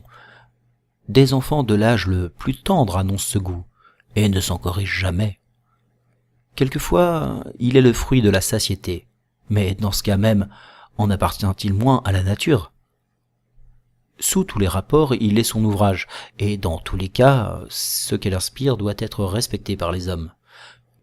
Si par un recensement exact, on venait à prouver que ce goût affecte infiniment plus que l'autre, que les plaisirs qui en résultent sont beaucoup plus vifs, et qu'en raison de cela, ses sectateurs sont 1000 fois plus nombreux que ses ennemis, ne serait-il pas possible de conclure alors que, loin d'outrager la nature, ce vice servirait ses vues, et qu'elle tient bien moins à la progéniture que nous n'avons la folie de le croire?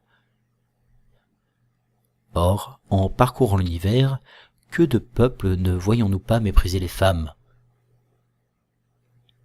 Il en est qui ne s'en servent absolument que pour avoir l'enfant nécessaire à les remplacer. L'habitude que les hommes ont de vivre ensemble dans les républiques y rendra toujours ce vice plus fréquent, mais il n'est certainement pas dangereux.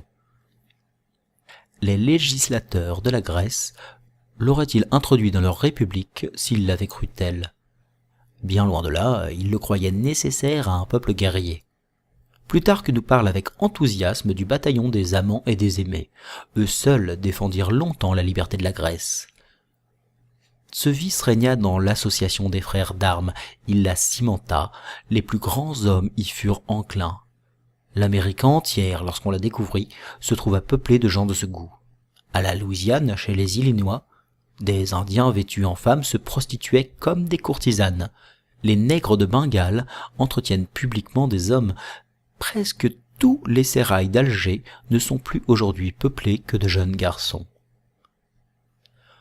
On ne se contentait pas de tolérer, on ordonnait à Thèbes l'amour des garçons. Le philosophe de Chéronée le prescrivit pour adoucir les mœurs des jeunes gens. Nous savons à quel point il régna dans Rome. On y trouvait des lieux publics où de jeunes garçons se prostituaient sous l'habit de filles, et de jeunes filles sous celui de garçons.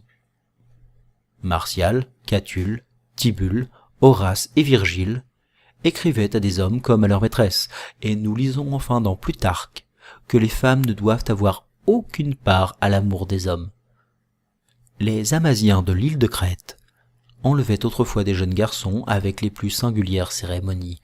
Quand ils en aimaient un, ils en faisaient part à leurs parents le jour où le ravisseur voulait l'enlever. Le jeune homme faisait quelque résistance si son amant ne lui plaisait pas. Dans le cas contraire, il partait avec lui, et le séducteur le renvoyait à sa famille sitôt qu'il s'en était servi.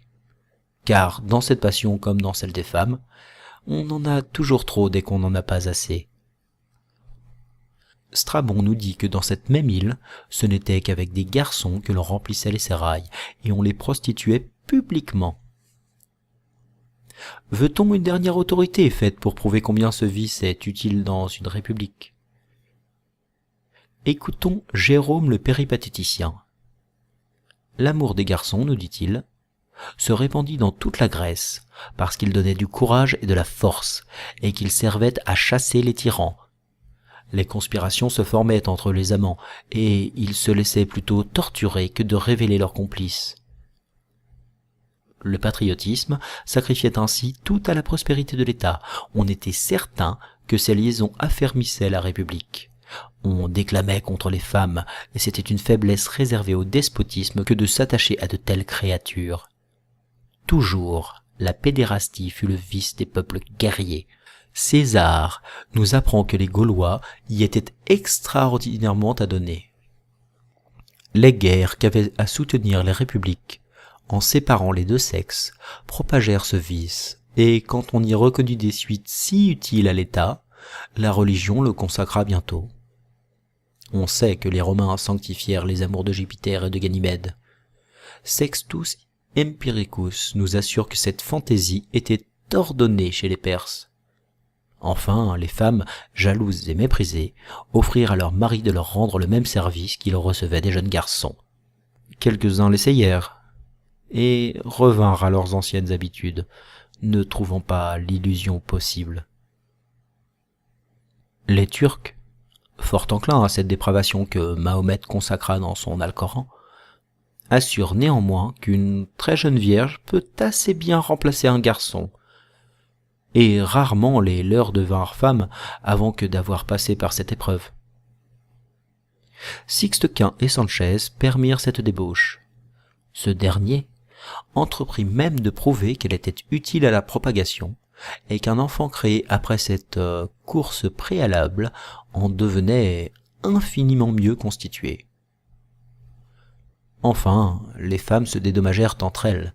Cette fantaisie sans doute n'a pas plus d'inconvénients que l'autre, parce que le résultat n'en est que le refus de créer, et que les moyens de ceux qui ont le goût de la population sont assez puissants pour que les adversaires n'y puissent jamais nuire.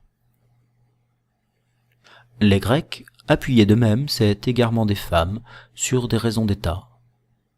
Il en résultait que, se suffisant entre elles, leur communication avec les hommes était moins fréquente, et qu'elles ne nuisaient point ainsi aux affaires de la République. Lucien nous apprend quel progrès fit cette licence. et ce n'est pas sans intérêt que nous la voyons dans Sappho. Il n'est, en un mot, aucune sorte de danger dans toutes ces manies. Se portasse-t-elle même plus loin? Allasse-t-elle jusqu'à caresser des monstres et des animaux, ainsi que nous l'apprend l'exemple de plusieurs peuples? Il n'y aurait pas dans toutes ces fadaises le plus petit inconvénient, parce que la corruption des mœurs, souvent très utile dans un gouvernement, ne saurait y nuire sous aucun rapport. Et nous devons attendre de nos législateurs assez de sagesse, assez de prudence, pour être bien sûr qu'aucune loi n'émanera d'eux pour la répression de ces misères, qui, tenant absolument à l'organisation, ne saurait jamais rendre plus coupable celui qui y est enclin que ne l'est l'individu que la nature créa contrefait.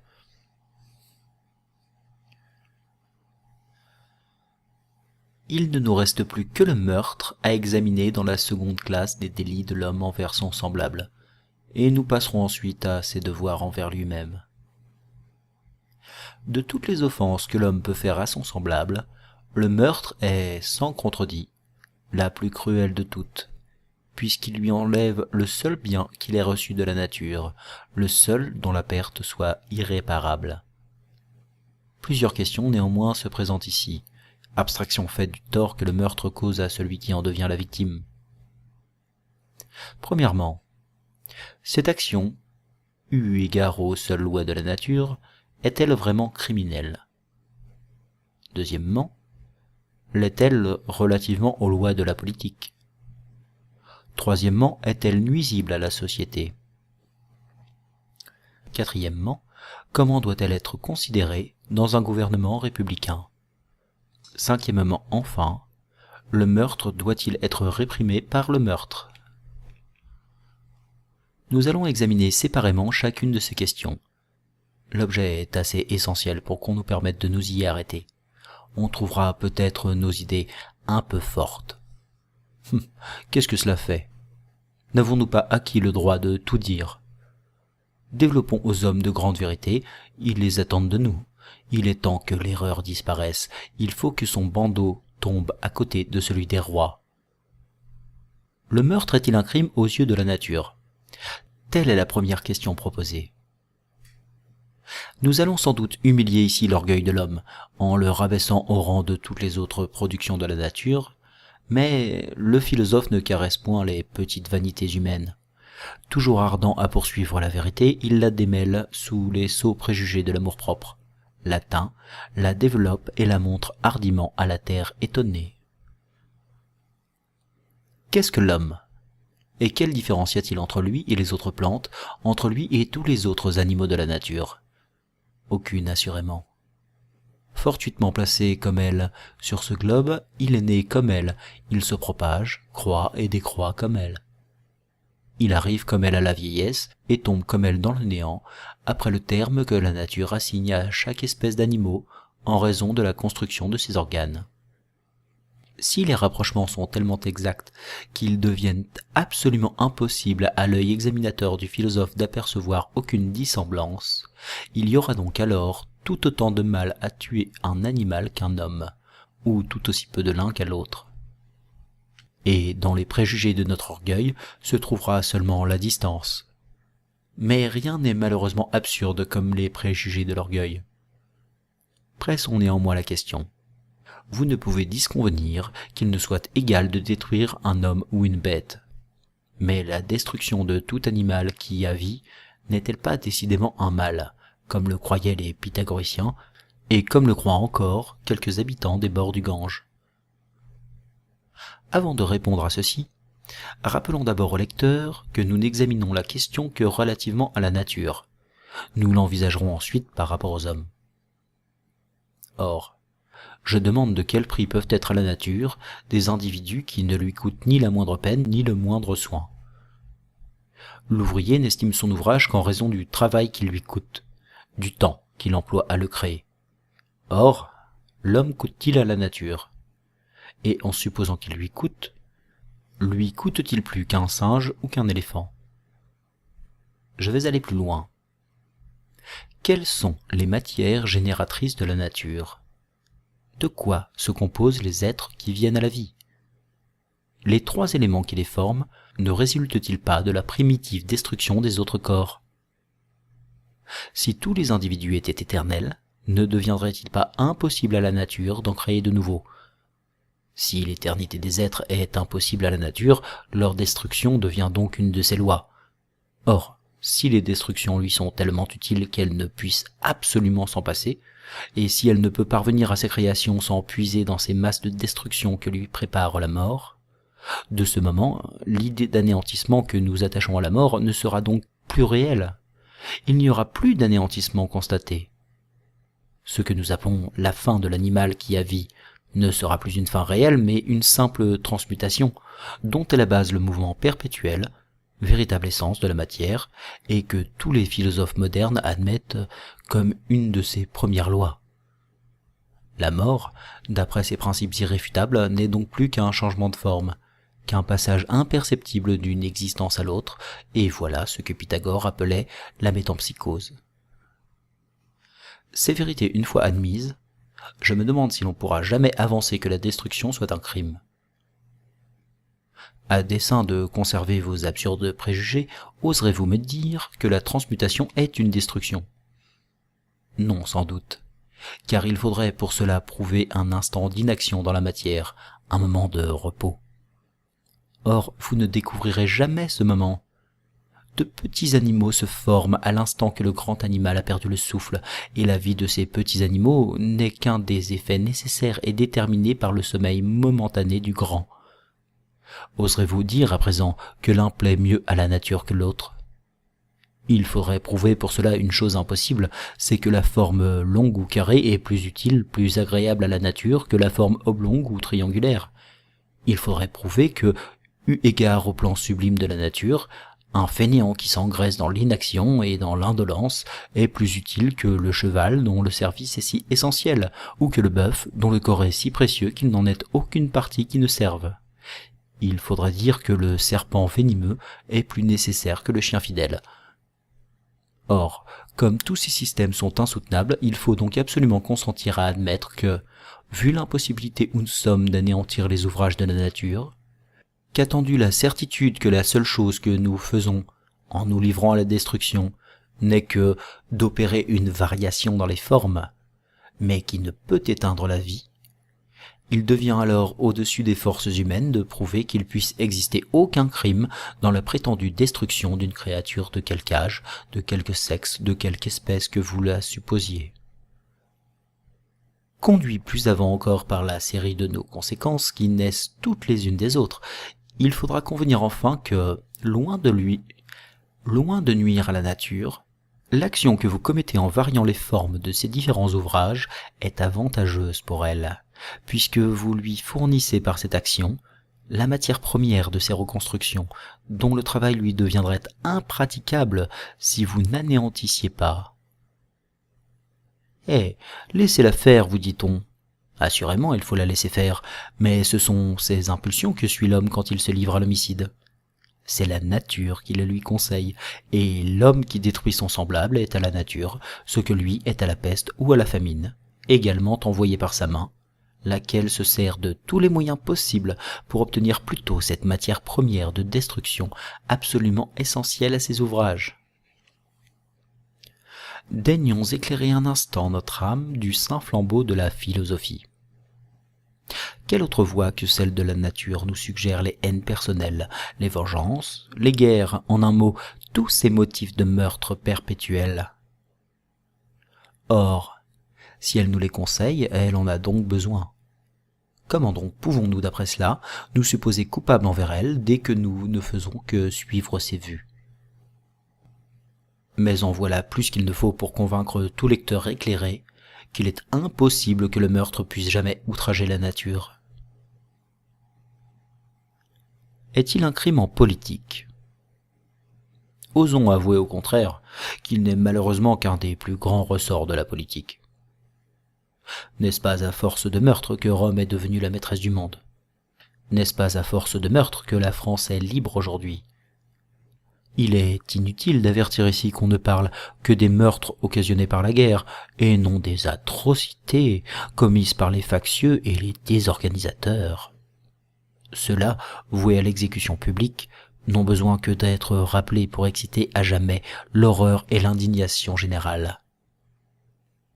Quelle science humaine a plus besoin de se soutenir par le meurtre que celle qui ne tend qu'à tromper, qui n'a pour but que l'accroissement d'une nation aux dépens d'une autre?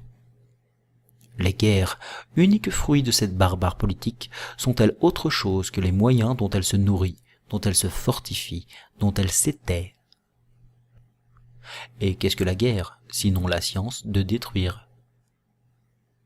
Étrange aveuglement de l'homme, qui enseigne publiquement l'art de tuer, qui récompense celui qui réussit le mieux et qui punit celui qui, pour une cause particulière, s'est défait de son ennemi.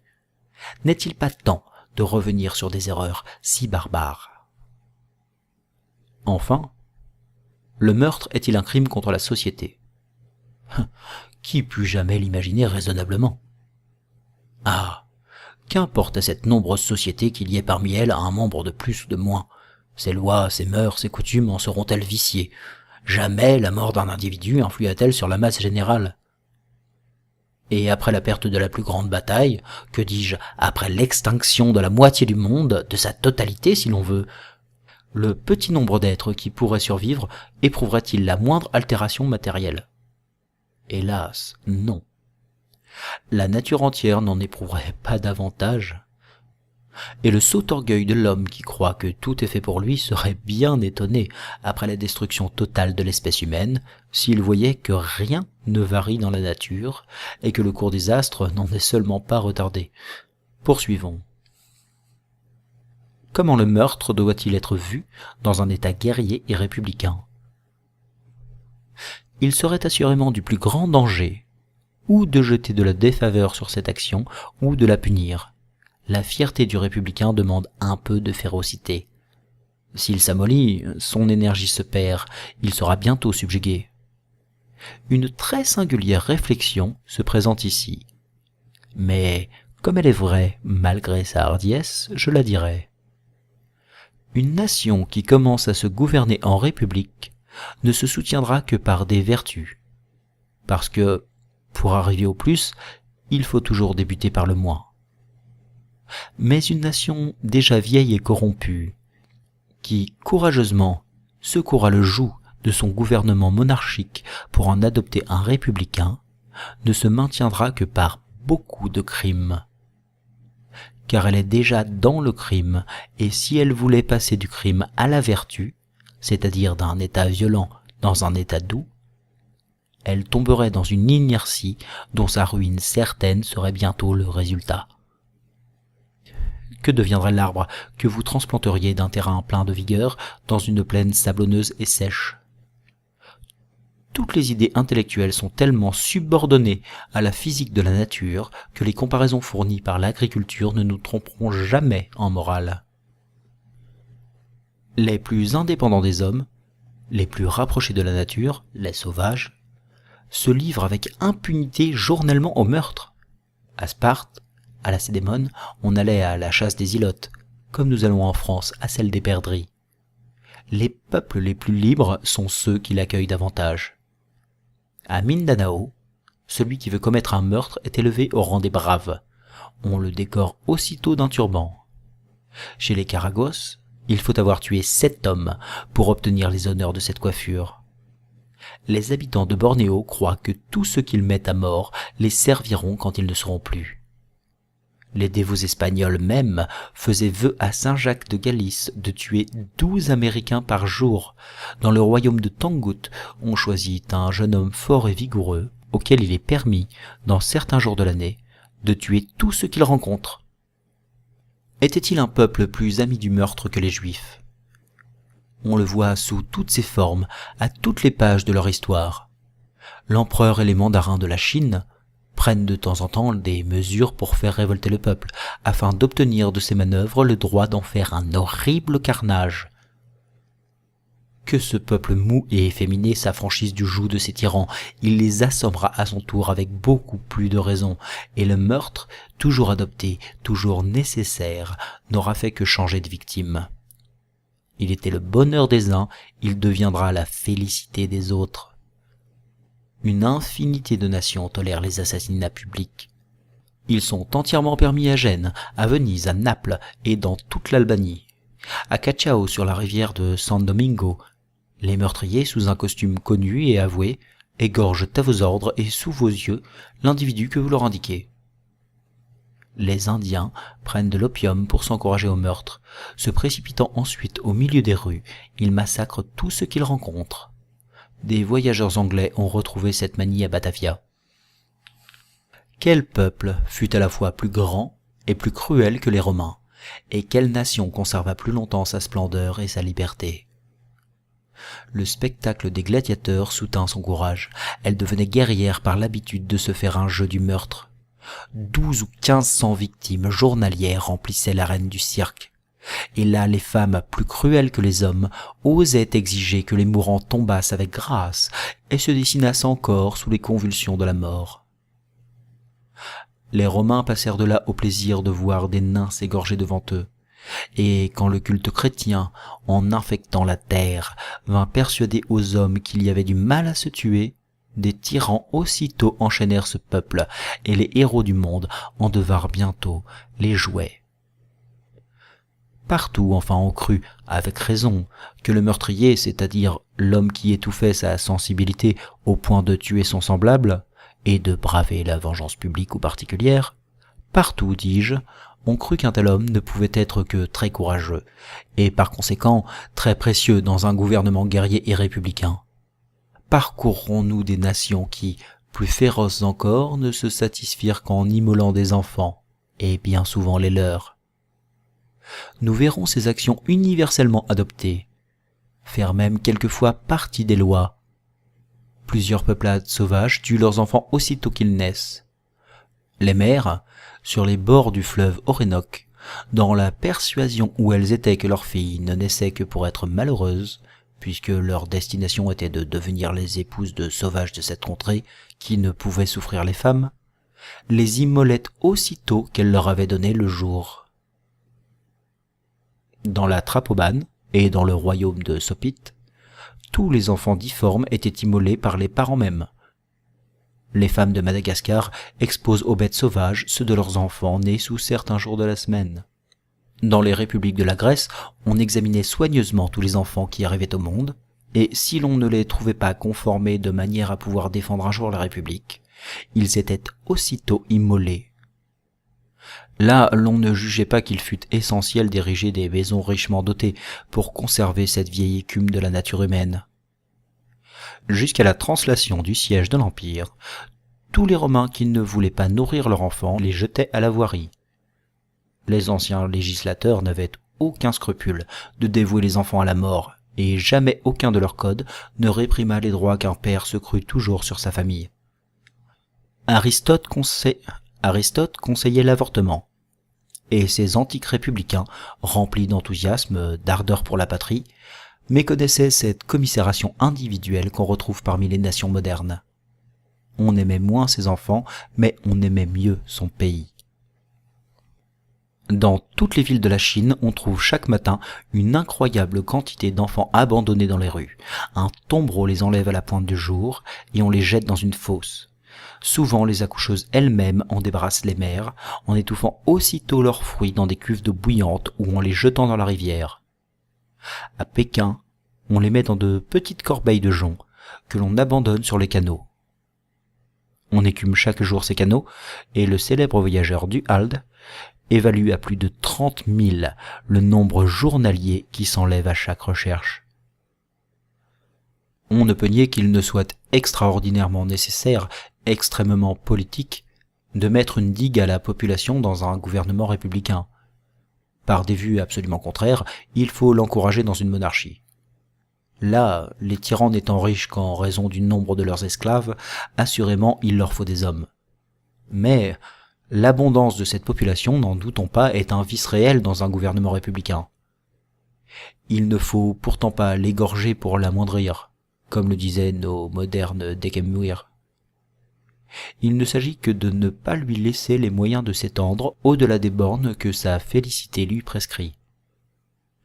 Gardez-vous de multiplier trop un peuple dont chaque être est souverain, et soyez bien sûrs que les révolutions ne sont jamais les effets que d'une population trop nombreuse.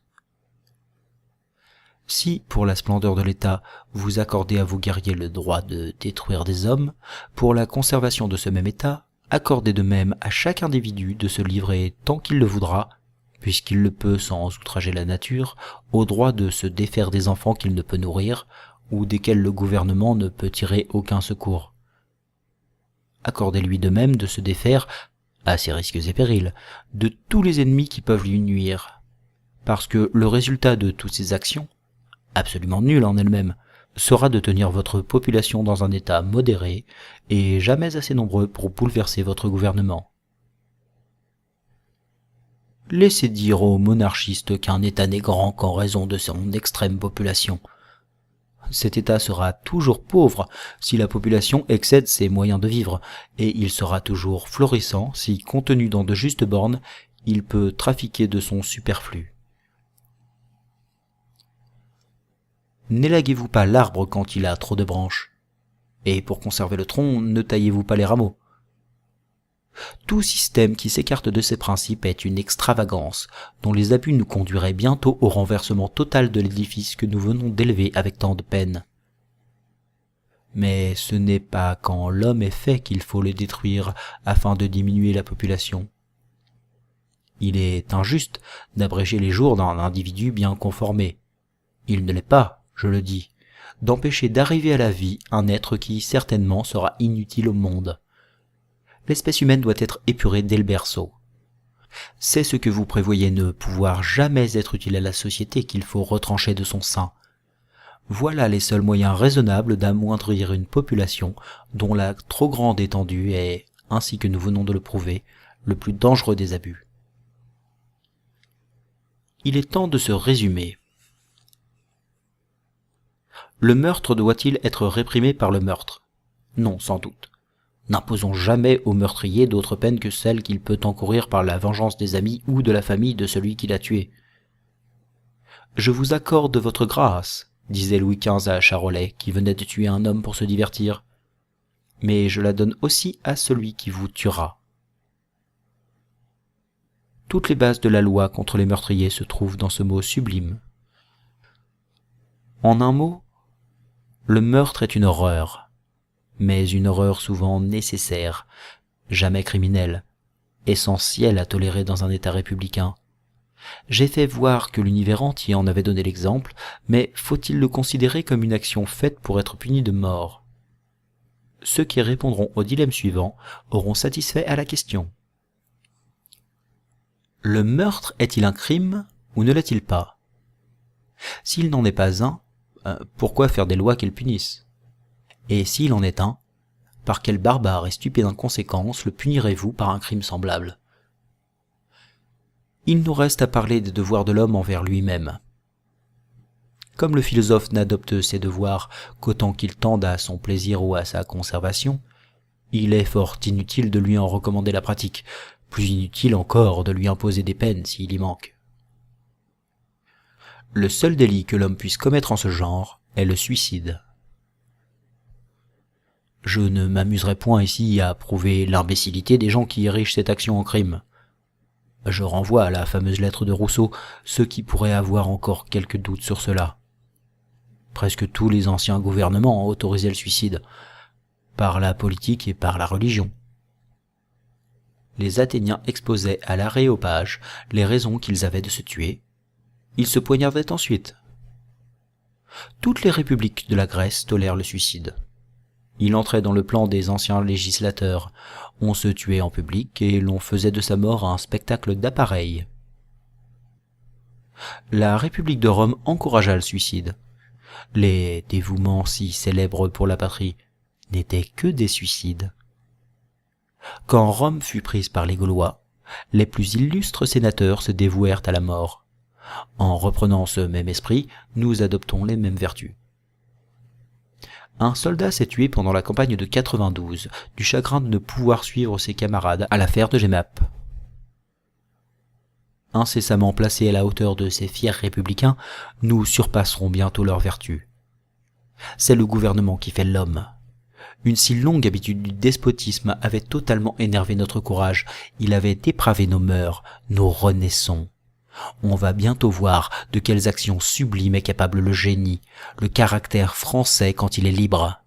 Soutenons au prix de nos fortunes et de nos vies cette liberté qui nous coûte déjà tant de victimes. N'en regrettons aucune si nous parvenons au but. Elles-mêmes se sont toutes dévouées volontairement, ne rendons pas leur sang inutile. Mais de l'union, où nous perdrons le fruit de toutes nos peines. Asseyons d'excellentes lois sur les victoires que nous venons de remporter. Nos premiers législateurs, encore esclaves du despote qu'enfin nous avons abattu, ne nous avaient donné que des lois indignes de ce tyran, qu'ils encensaient encore. Refaisons leur ouvrage, songeons que c'est pour des républicains et pour des philosophes que nous allons enfin travailler. Que nos lois soient douces comme le peuple qu'elles doivent régir. En offrant ici, comme je viens de le faire, le néant, l'indifférence d'une infinité d'actions que nos ancêtres, séduits par une fausse religion, regardaient comme criminelles, je réduis notre travail à bien peu de choses.